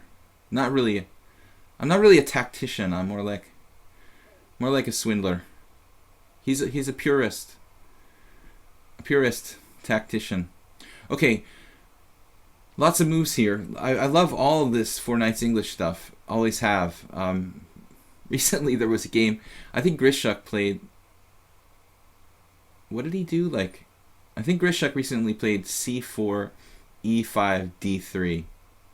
That's ridiculous. Grishuk can just play. You know, I don't know if he's playing poker or like what's he doing, but you see a lot of these games lately where Grishuk just doesn't seem to bother with openings anymore. e4. This is not really a standard move because I think the pawn just falls off. Now, if your knight wasn't on c6, you could do one of those crazy, you know, Garcia Palermo type of sacrifices with b5 or something. But with the knight on c6, you can't do this crazy b5 type of stuff, turning it into a wing gambit, basically. That's the only way I can justify the early e4 for black. He's got another idea here. This could be some obscure line, actually. I like white, though.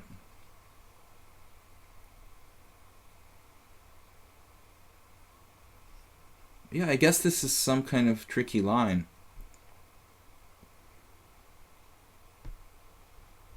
Take on d5. Knight takes d5. Knight takes e5. And f5. Once I lost a piece to Vladimir Akopian with something like that, it's not really funny, you know. I lost to Vladimir Akopian in like 20 moves with black once in a hyper-accelerated dragon, where my knight was going to get trapped in the same basic way. But I mean, this is just a matter of calculating. I'm sure that white has a good game here, but I don't know that. You know, I'm not certain that the obvious is necessarily the best. Pawn takes pawn. Knight takes. I've never seen that happen before, this exact position. I'm not going to look at the stream. Oh, I see. Pawn takes, knight takes, knight takes. What's going on here?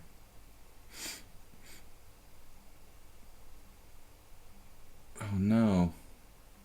So the point is, like, after CD, knight takes d5, knight g takes e4, he plays f5, and my knight is trapped. And if knight takes d5, queen takes d5, and my knight is pinned to my rook on h1. That's the point.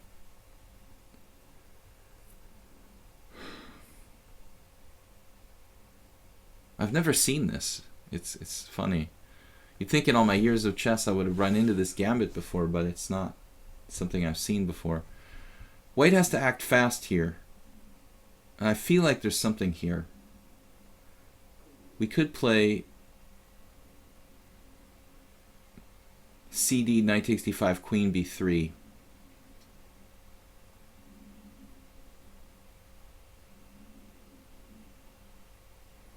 Queen takes g5, queen takes d5.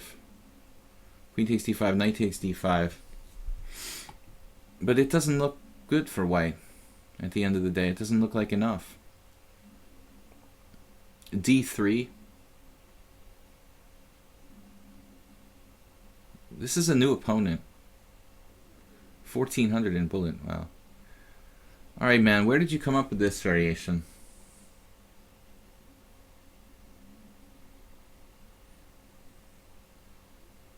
It's like I want to do some kind of fried liver thing with like c takes d, knight takes d, knight takes f7, queen b3. That's not going to work.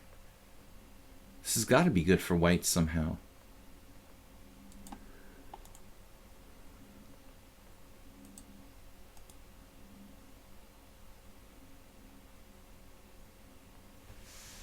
And I don't want to have to retreat my pieces.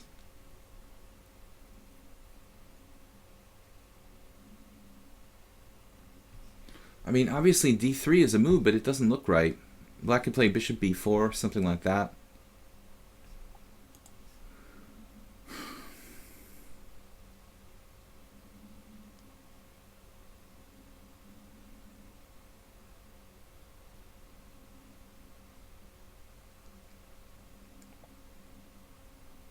Oh. Wait a minute.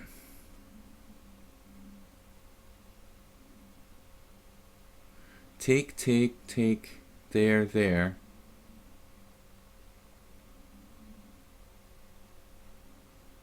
Alright, well, let's take and we'll see what happens.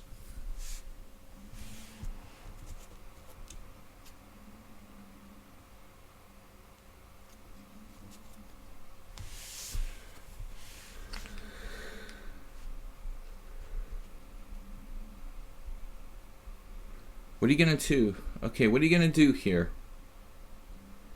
Okay, d3 actually... He could play e3.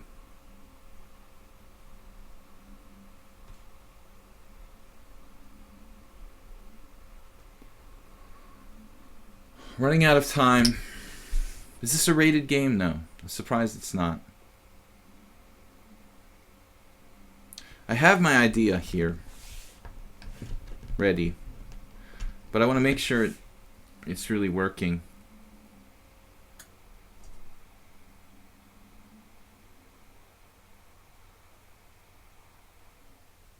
All right. Let's do it. Let's do it. Wow, I've never seen this gambit in my life. Where did you find this? Actually quite dangerous. It's very easy for white to go wrong. I feel like I should have something more like keeping the initiative here for white though. Oh man. You did knight takes c3 after all that? I'm like spending an hour on the position and he just totally plays knight takes c3. The whole thing hinges on f5, Amir. I mean, that's the key to the position. What's going on after f5? I was going to play d3. What am I? Can't play d3. I was going to play e3. Here. e3 doesn't make sense.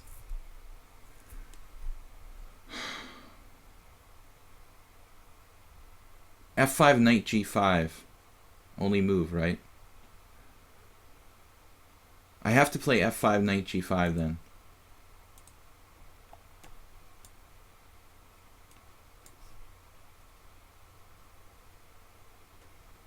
Knight takes c3, d takes c, defending my knight on g5. I don't know. Alright, guys.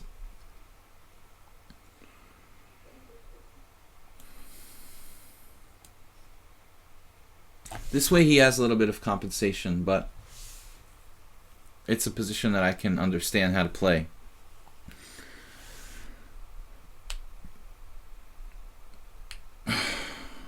What a strange line.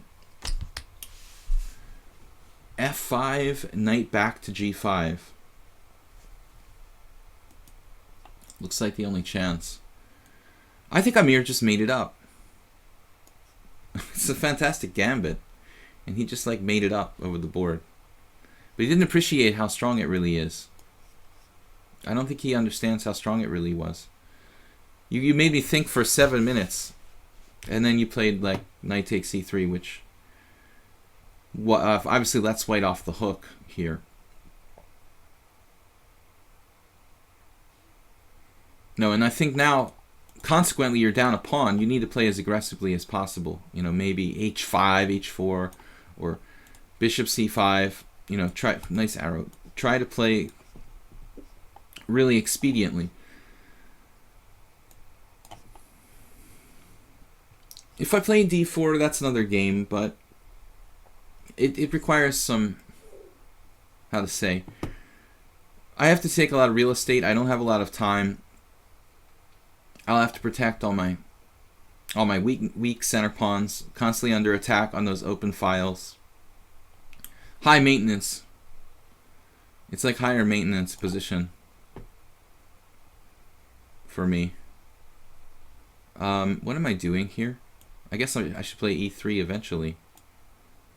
But knight d5, man, I really should have played that last move. It's hopeless. Okay, now I'm winning. I mean, I'm up clear pawn. I got his bishop pair. Obviously, I should have played knight d5 last move. When he played queen e7. Panicking due to time pressure. Ooh, bishop f4 is possible too. Not too much time to think, though.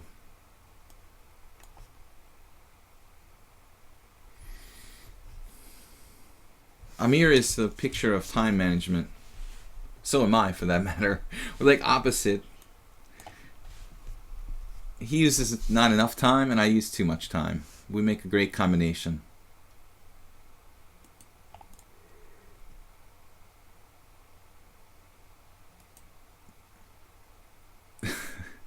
The picture of excellent time management by both sides.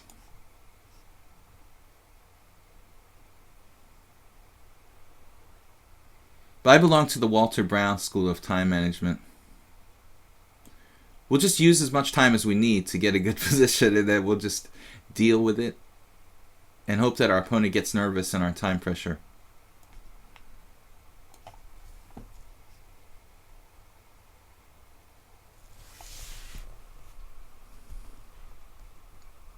White's positional advantages are becoming quite evident here. Bishop's on the long diagonals, super strong. I have to be careful about the e2 pawn. The base of my pawn structure. Not too much time to chat.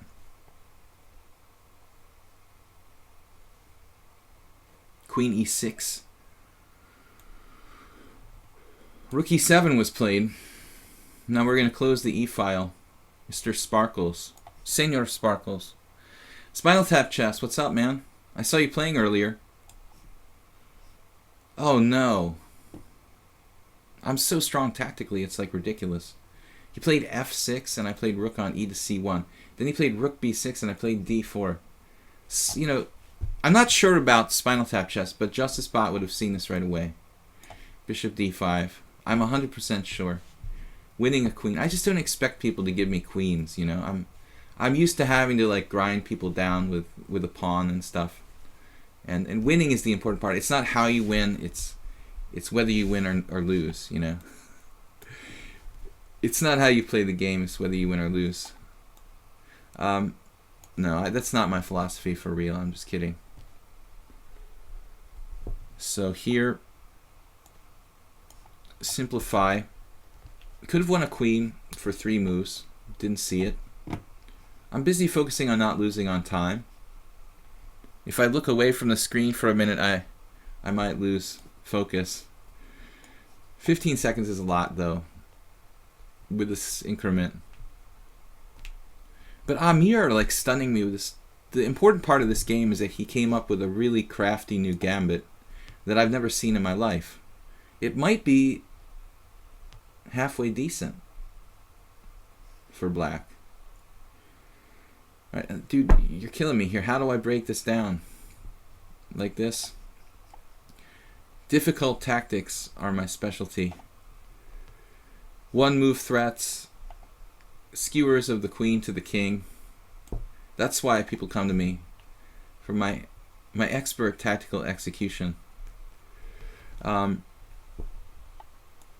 management. All right, Amir. Interesting gambit in the opening. This needs to be investigated, guys. What is this? This is a cool idea. E4, knight g5, d5, and then c takes d5, knight takes d5, knight takes e4. I want to know the truth here. You know, did I play the best move, knight takes e4? Apparently, this is crazy. It took me forever to see it, what was the best line. And this has never been played in any games in the lichess master database. A totally interesting gambit. You saw it first here from Amir. Why not? Like, knight on g takes e4, and now f5, and now my only move is knight g5. Like e3 I'm thinking about. And knight g5. Knight takes c3, d takes c, queen takes d1, king takes d1. And black seems to have a tiny bit of compensation. Now I'm something like bishop c5, forcing me to play passively. This deserves like exploration. You know, it's actually not a stupid idea. It would certainly be a great idea for like fast blitz or bullet chess. World loser. My score is 1-3. All right, we'll play him again. 8-3.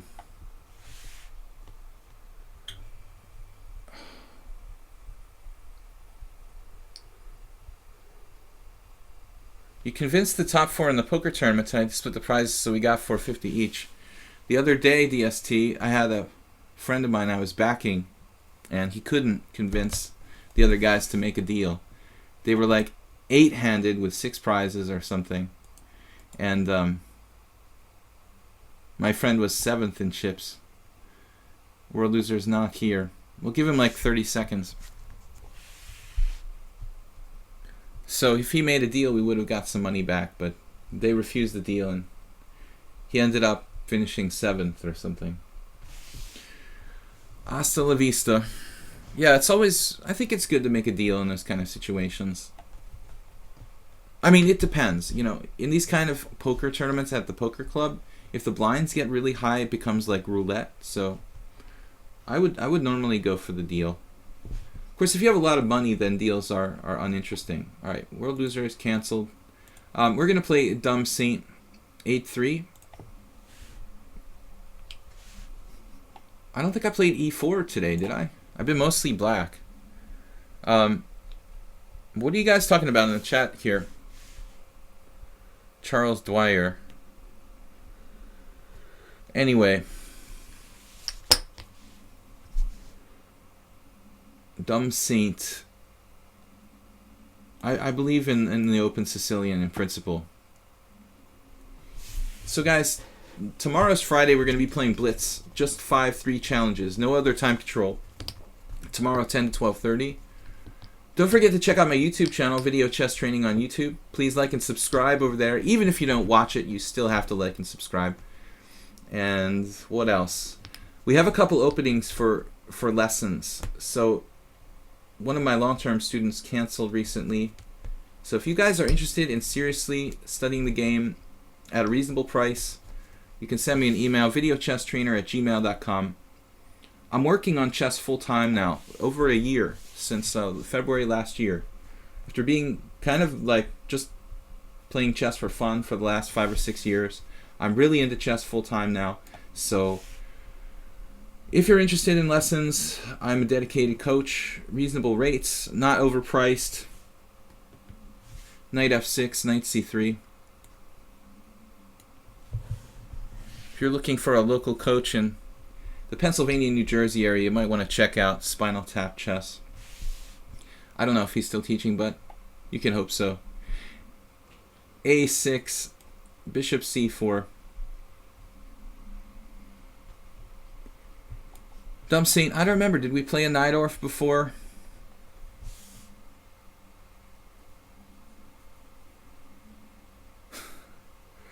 The blinds were 20/40 and the average stack was 100K. What? Oh, that's ridiculous. Yeah. I mean, that's the typical poker club tournament. Yeah, I mean, like, and then these guys want to play where everybody has like 5 big blinds and you're just randomly going all in. It's whoever has the luckiest cards. I mean, it's not really poker. I would definitely make a deal if I could. You could go play roulette or something instead, you know, if you really want to gamble. Can I describe my coaching technique? Personalized, and I think my main focus is on strategy and game technique. I also work on openings, but I'm not a specialist. per se. b5. My coaching technique, though, is personalized to each individual player. I don't have pre-prepared lessons that I, hand out on worksheets. b5 main line, and it's very, very sharp. By the way, Spinal Tap Chess, now that you're here, actually, I mean, even Justice Bot is a little younger, but might know, whatever happened to Igor Novikov? I was wondering, since I haven't really been in the U.S. chess scene for a long time, just something I was thinking about that you might know, because you've played more recently than me, probably. Whatever happened to Igor Novikov? I was thinking, like, because he plays the Najdorf, he used to play, I had a game with him in this line. It's kind of a weird thing where the dude just sort of dropped off the face of the earth. He's like a 2650 FIDE player, and he just sort of disappeared from the planet. I'm just wondering, does that guy still play chess in the United States, or like what happened to him? I thought you might know, since you guys are over there. Did you ever play with Novikov, Spinal Tap?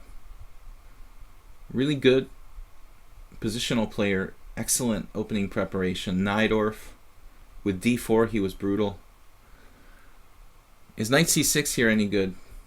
Knight c6. Oh, well, you would transpose, of course, Plukro, but most people who play the Najdorf, they don't want to play knight c6.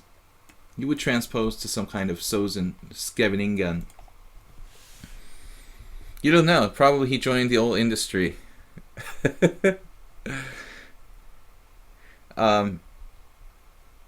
That's weird, though. The guy just dropped. Did he die or something? Like, I don't think like 2650s just generally like quit chess and start like becoming an accountant or something. The guy was a brutal positional player. I remember when he won the New York Open. Castles. Isn't this just good for white? e5, pawn takes pawn. Knight takes e6, right? And then I can grab the rook. I guess it's just a blunder for black.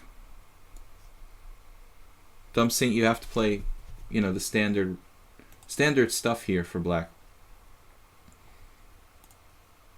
Queen b6 or queen c7. I think that bishop b7 is even a move. Rook a7 is a weird move too. The problem with the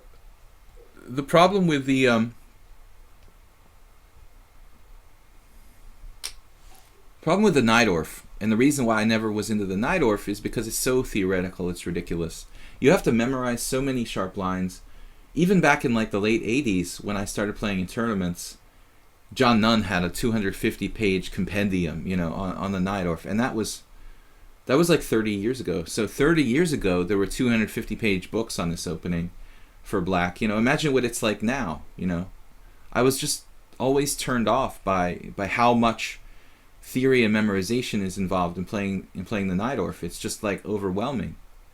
Somewhat to the same extent, like with the Sveshnikov. When I was like 1600, I got a Dorian's book on the Sveshnikov, and it was organized in like card catalog, chapter 12.1.783. Dorian's totally nuts. Actually, he has a new book out that my friend Veyendre basically wrote for him, I think. He's like the ghostwriter, but Dorian, really nutty guy.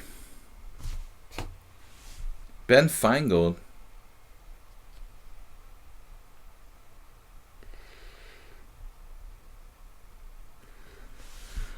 Right, so here I think, if I remember correctly, I'm supposed to snap this guy on e6.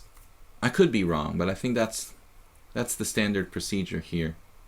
Rather than letting him take on d4 and letting the position get kind of murky. I mean, I guess I could take on a8, take on c3, take on b8, take on c3, but this seems cleaner somehow. The cleaner move. Maybe I'm wrong. Caruana Nakamura. What are you talking about? Ben Feingold. Ben Feingold. He's just an American player. He got a GM title eventually. He was like a very strong IM forever, for 30 years. And then finally, maybe not 30, but he was like a strong IM for 20 years. He never really traveled and could get his GM title, but he finally did. A few years ago. Deserves it. He's not really an easy player to describe. I don't know. He seems like a practical player to me. Not really a elegant chess purist. He's good at fast chess. He's very good at blitz in like 1 minute. Feingold, that is. He used to play a lot of 1 minute. He looks like a giant guinea pig. But I think he lost weight. I haven't seen him in years, though. I mean, I didn't mean that with any disrespect to Ben. He's a good guy. I like him. Nothing wrong. I like guinea pigs, actually. Yeah, I agree. He seems like an all-around kind of player. Like, no really obvious style.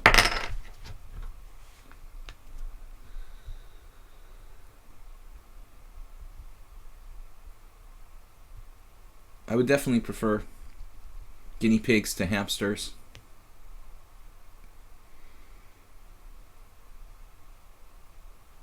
But I don't know what I look like. I'm sure I look like some sort of animal. Everybody looks like some animal, right? We can equate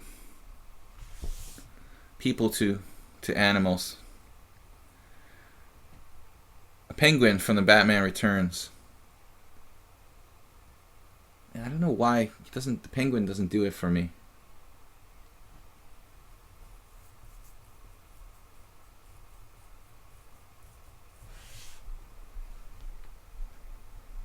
This may sound like a silly question, but if you had to pick a very good to be very good at tactics or positional, which would be better?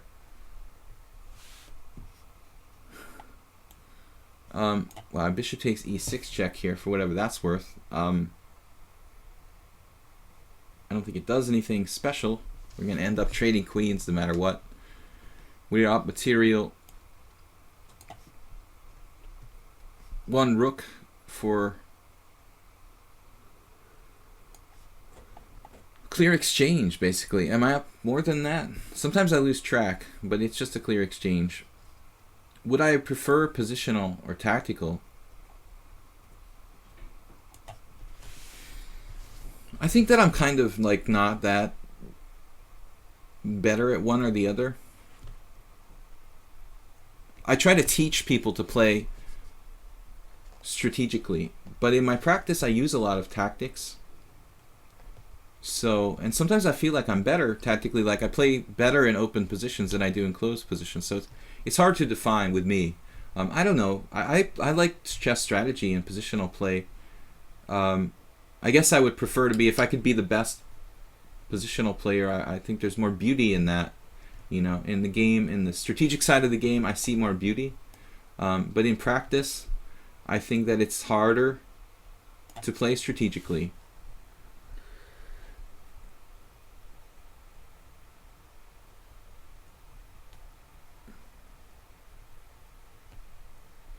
Doesn't position lead to tactics? Of course, like Botvinnik's whole theory is that like accumulation of advantages. I mean, tactics would be the execution of the advantage usually.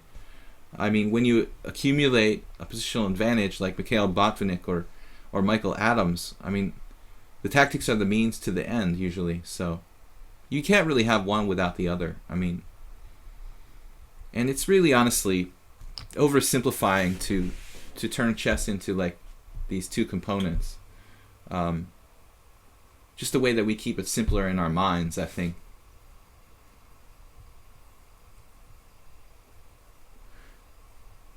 Spinal Tap, of course, he's known for his tactical prowess.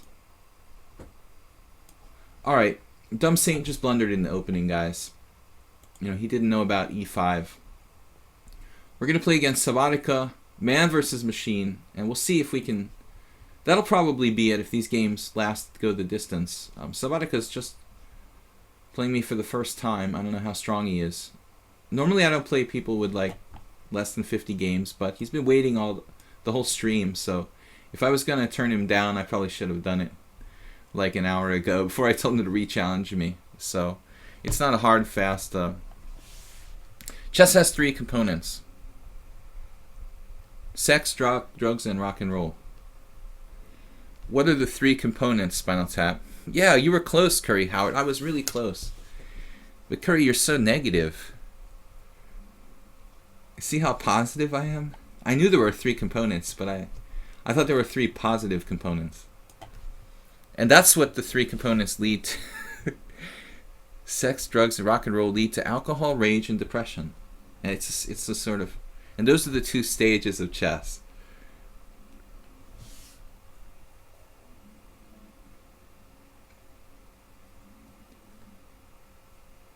Alright.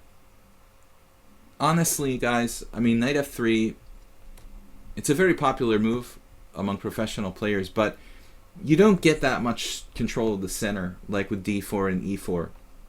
I think if I was teaching a beginner to play the game, I wouldn't recommend knight f3. Immediately, I think d5 is black's arguably best move. If c4, d4, and black has a spatial advantage. I don't really think that white can get an advantage. I think white's actually fighting for equality after c4, d4. I think white has to be careful not to be worse. I see this a lot. Knight c6. And if I don't play d4 now, I'm going to be basically playing like a reverse Peart's defense or something. So I'm kind of forced to play d4. I always start out with the alcohol, but I guess you're the I am here. It's good to have so many strong players. Just a spot, Spinal Tap. Spinal Tap, I guess you're too tapped to play today. I saw you playing some 3-0 earlier. Was that a tournament, or were you just playing random people on the site?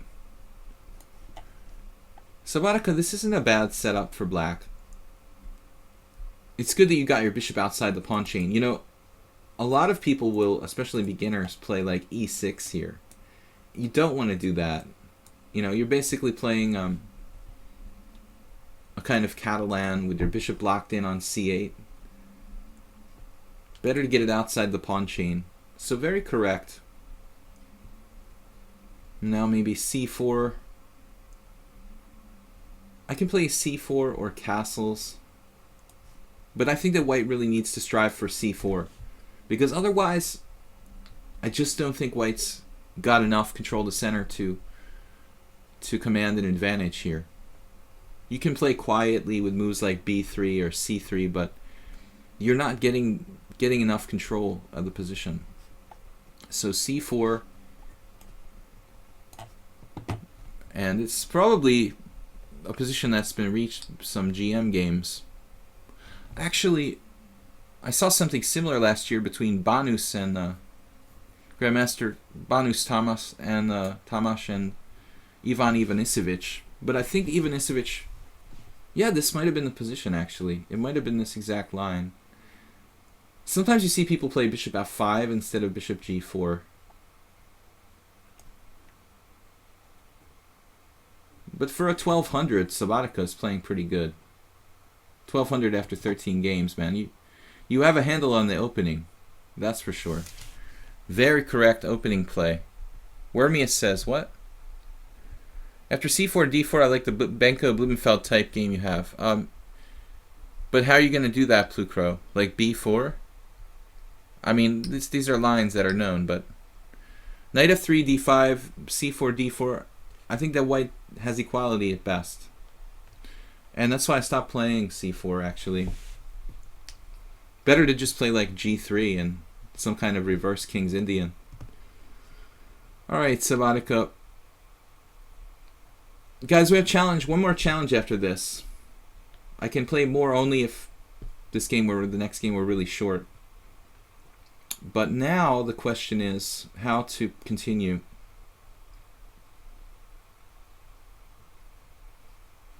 Since his bishop's already outside the pawn chain, you know, I'm not freeing this piece by making the exchange on d5. So I don't think it's a mistake. It might be a mistake if his bishop was on c8 to exchange pawns on d5. We're basically playing a Caro-Kann exchange variation, Mr. Spinal Tap.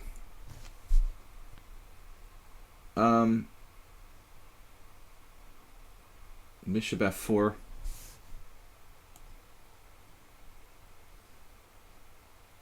I could also play bishop g5, but I'm not in love with that. He could make simplifying knight e4 ideas. So far, Sabatica playing like a solid player. Computers are able to beat the best poker pros. Well, who knows what poker pros they were, but anyway, that seems like inevitability. Yeah, with b4. Those positions are d4, I'm sorry, knight f3, d5, c4, d4, b4. Yeah, it's fun to play, but objectively, white isn't going to get the better hand. The upper hand, the better hand. Too much poker talk. White isn't going to get the upper hand there if black knows what they're doing. Now bishop d6.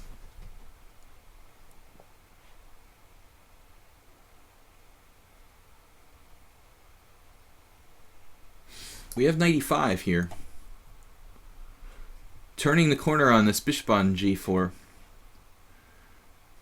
This is the first move Sabatica's played that we can question by kind of like, in terms of principles, like he's moving the same piece twice.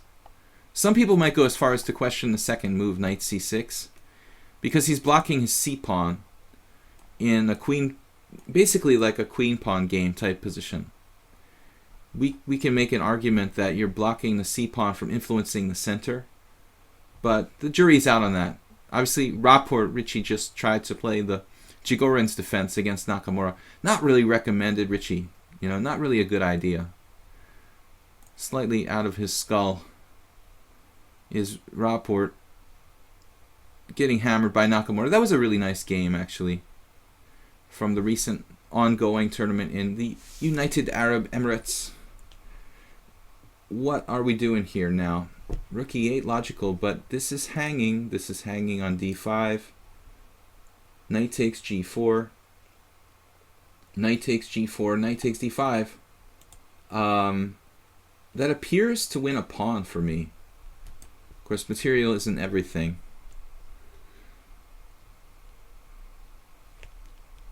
On the other hand, I'm hard-pressed to find a better move. You could try to mess with the move order like knight takes d5, but knight takes g4 looks critical.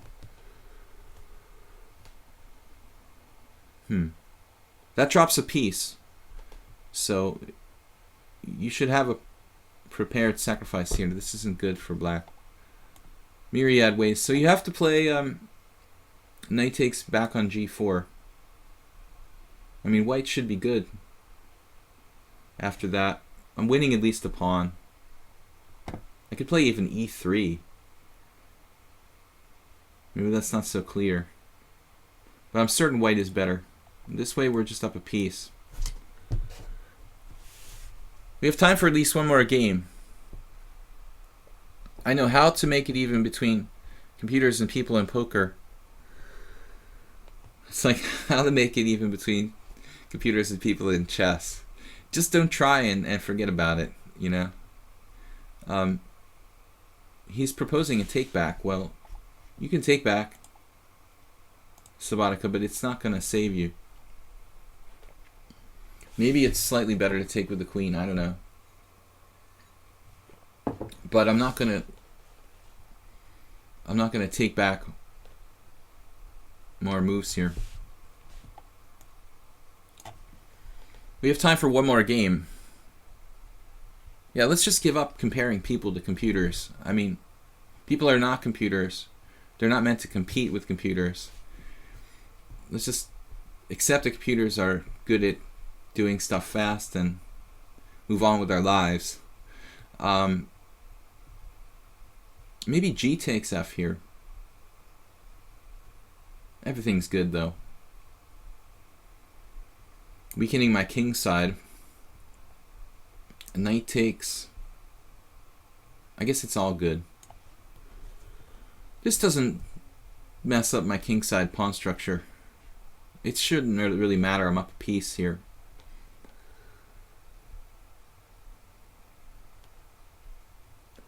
Limit has already been solved.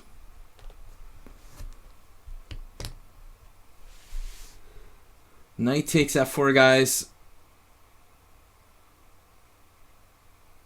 Spinal Tap, did you see the game yesterday between Ryzantsev and Yakovenko? The new way to play the white side of the Caro-Kann Panov. Lose a piece in 16 moves and resign. Or get mated. What's up with that Ryzantsev guy? He lost a couple really bad games.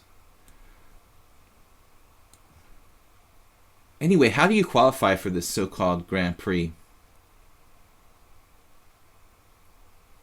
FIDE is so dubious.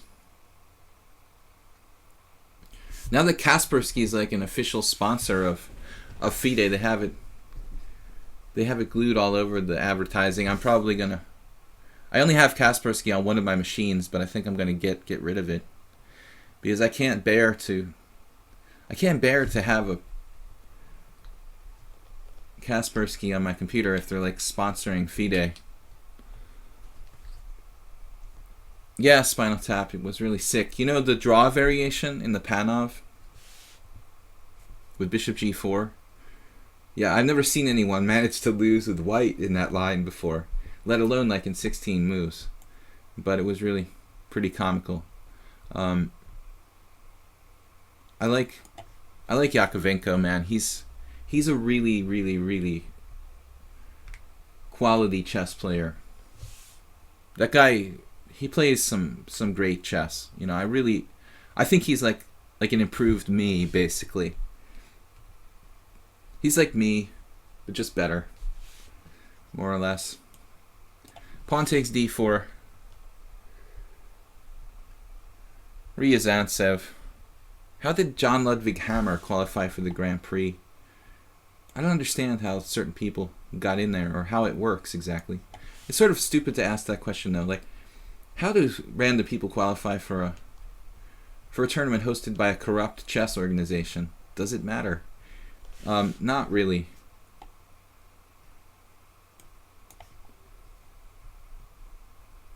They can't have a tournament in a Western country because Kirsan won't be allowed to go.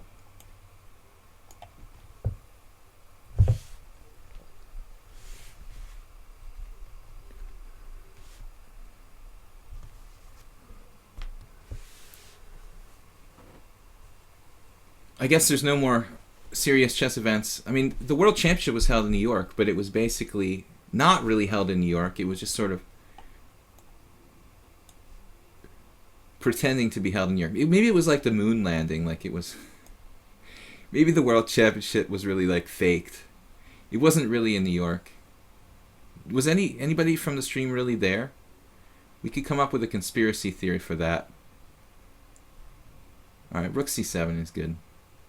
Sabatica doesn't give up. My rook is safe from getting trapped. It's influential on the 7th rank. The Norwegian tournament looks cool. Yeah, of course, because it's like... Alright, dude, I can't give you any more take-backs, Sabatica. It's just taking too long. Anyway, you're lost here. You don't suck. You just need to work. You were down a piece anyway, man. Don't worry about it. We've got time for one more game. The Norwegian tournament looks good because it's not organized by FIDE.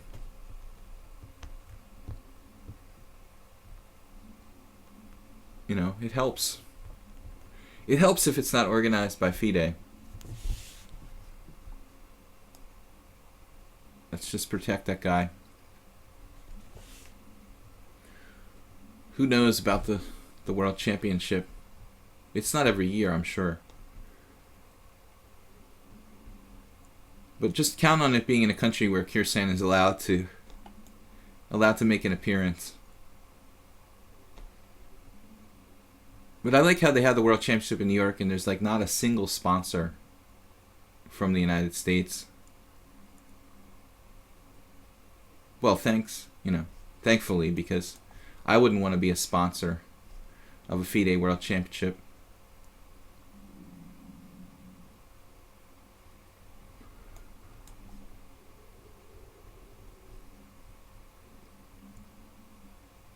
Alright guys, last game coming up.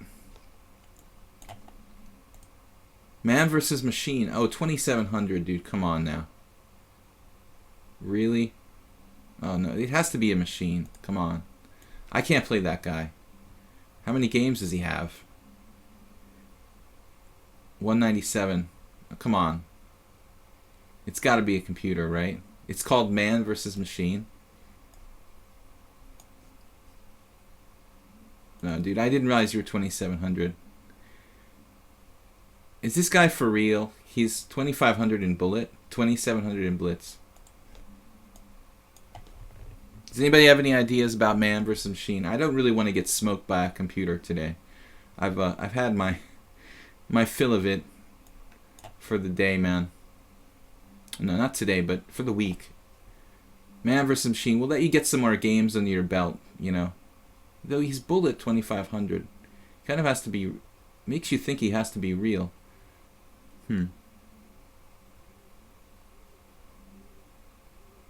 He's got no classical games, 3 games. What do you guys think? Should I play that guy? I mean, Man versus Machine is his name. And he's 2,700. That's pretty peculiar. I'm just asking to get trolled. Studmuffin says it's Eric Hansen from Russia, right? I mean, I just don't really want to get trolled in my last game by a computer. It could be a GM.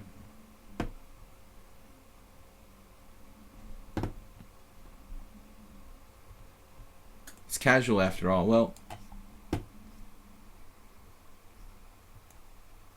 yeah, I just would prefer to play like somebody who's not dubious. Man versus Machine. 1 casual game. Alright, dude. Last game for the day. He might be a computer. He might be real. I don't know. Let's just play. It's a casual game. If I lose, I lose. If he's a computer, he's a computer. If he's a real human, he's a human. There's no way to know until I've played a bunch of games with him. If he doesn't respond, then we'll just play somebody else. Play but use Stockfish.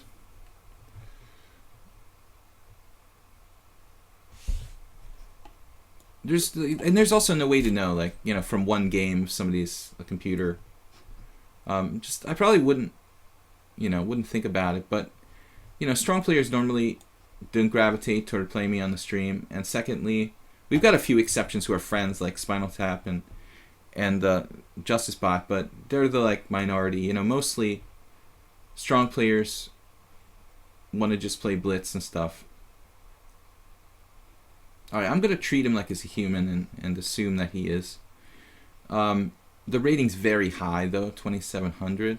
But what's that, his blitz? This counts as blitz, right? Okay. I'd like to think he's legit. He may be a GM. 2,700 in blitz doesn't have to be a GM. It can be a strong IM strength player. I could probably get to 2,700 if I spent all day on it. Well, all week, anyway. But if my whole life revolved around my rating, maybe I could do it. But it's a pretty respectable rating here in blitz. 2,500 in bullet. No, he could be. Could be real, could be Memorex. It's just funny, the name. Man versus Machine.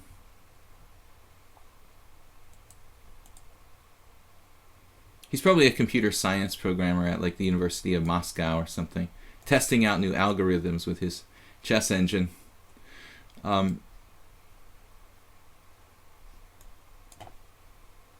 If that's the case, that's it. That's life. I'm not going to cry about it. Objectively, I don't think that white has much advantage here. It's a safe line. Pretty unusual the way he played knight c6. Maybe I should call his bluff by playing d5 here.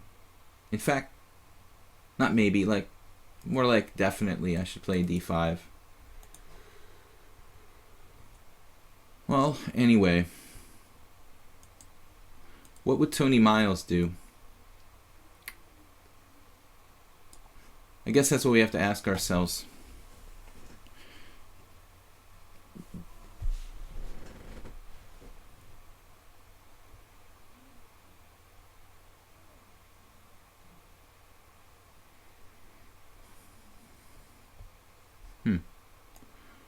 Funny sequence.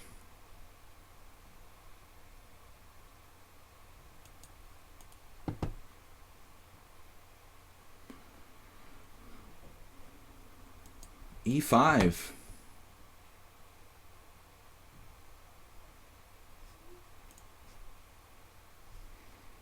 Looks kind of weird strategically to play E5 here. I play D5. He moves his knight. I play knight D2. But on the other hand, it's probably okay for black.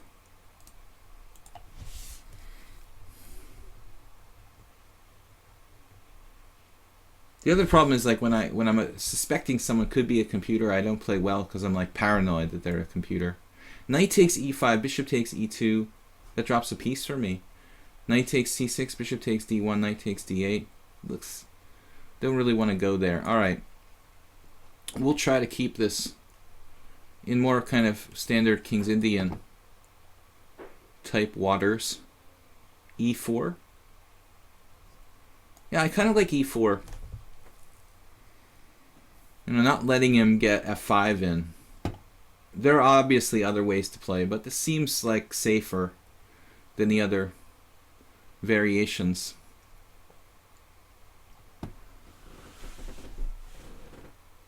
Not okay to trade the light square bishop. There'd be no way to know if my opponent was a computer. It's actually very, very hard to tell. I think the only way to know is to like study a lot of games. You'd have to see a pattern. I mean, some people are stupid enough to play like overtly cheating, you know.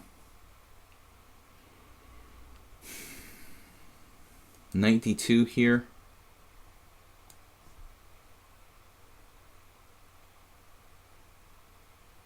Trading his white square bishop, that's a kind of positional mistake.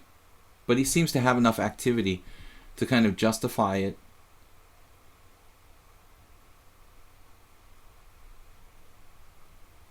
The play is a little weird. I don't think he's a GM. Sort of positionally dubious. Of course, Justice Spot is like 2700 in standard. He's not a GM. Being 2700 doesn't make you a GM. Just means you're a really good blitz player. I feel like black's play a little bit suspicious strategically, but his pieces are active enough to justify that bad bishop on g7, so maybe not objectively dubious strategically. This move is a surprise. I really thought he was going to take play knight f4 there, so I'm happy to see that. And now it's actually interesting to take with the f pawn in this position. I'm not sure why. I like f pawn takes. Well, fighting for the f file, it's a kind of not that unusual concept here in this Petrosian system, but I think it's safer to take this way. For my king safety, to possibly undermine this knight, yeah, here now, yeah, I guess queen d3.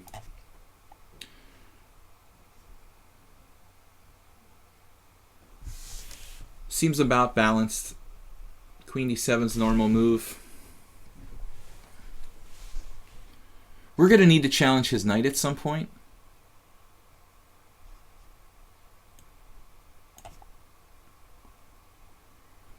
on d4. This piece is too strong to be left to its own devices for too long.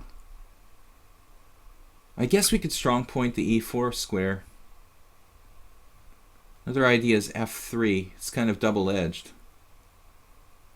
There's some logic to f3, I think.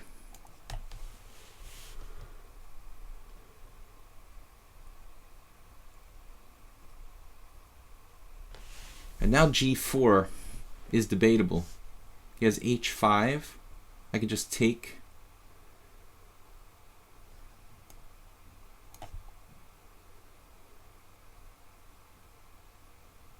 So we try to get a bind and make his bishop bad.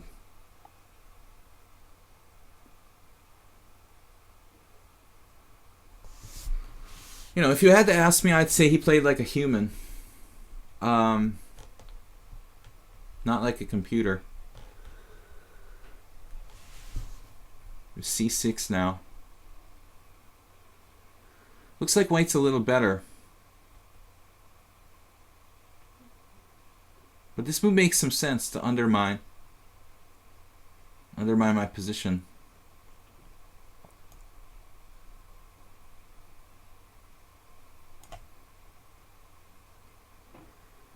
When am I going to challenge this knight? The question arises. Wow, this knight on d5 now?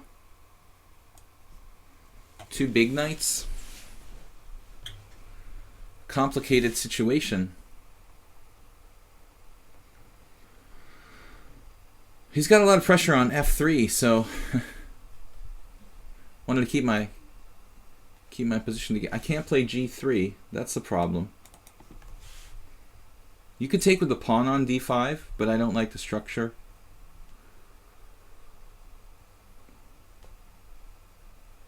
Now, rook d8.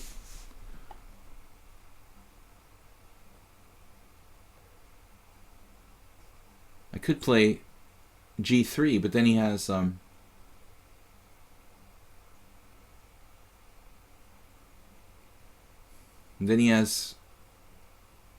again back to f3 and stuff.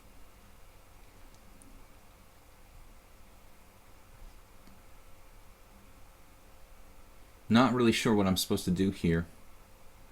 Alright, I'm going to go back. This is kind of a weird move, but I wanted to reinforce control of b5, reinforce d5. Maybe I can challenge his knight with knight e2 at some point. White could even sack the exchange with something like rook e4, rook takes d4. Play that kind of position. Now maybe g3.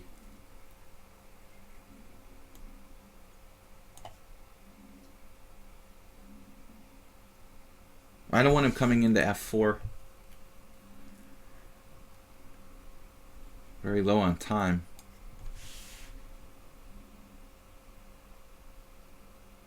Ah, we have a problem now. I see. I have to play rook e3.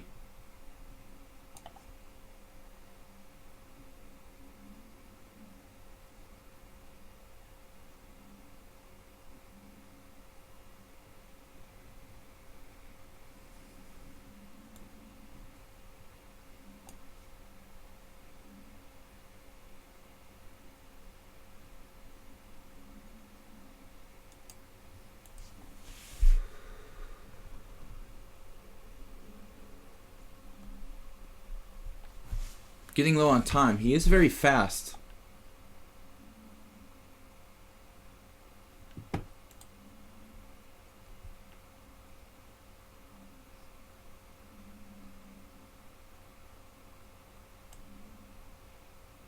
Oh.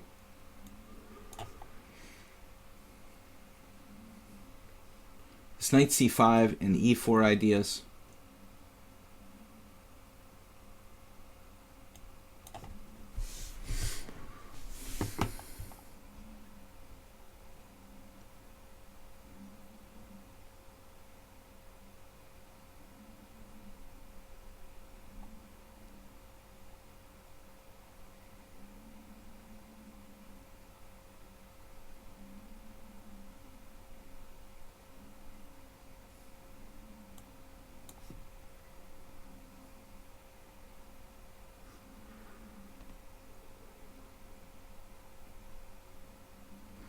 Looks like we're getting control of the white squares.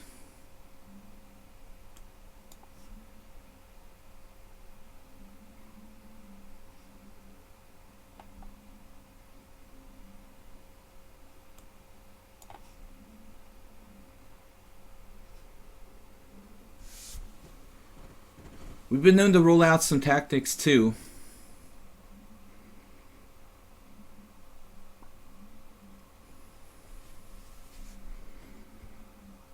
Small threat.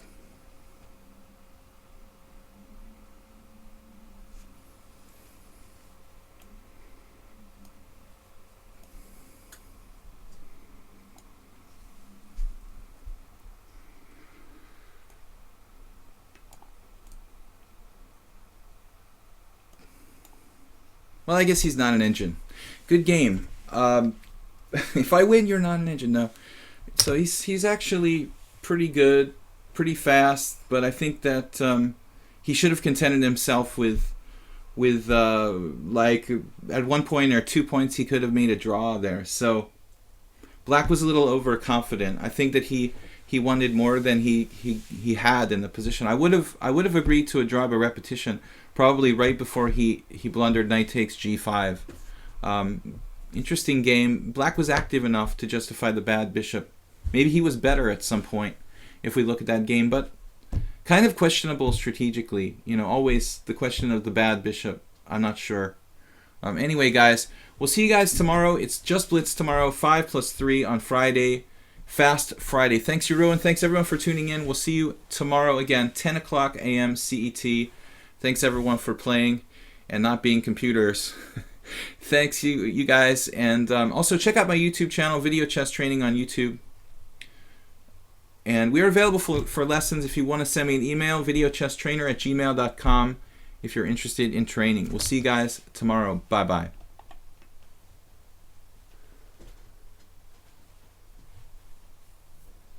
Like a mic drop.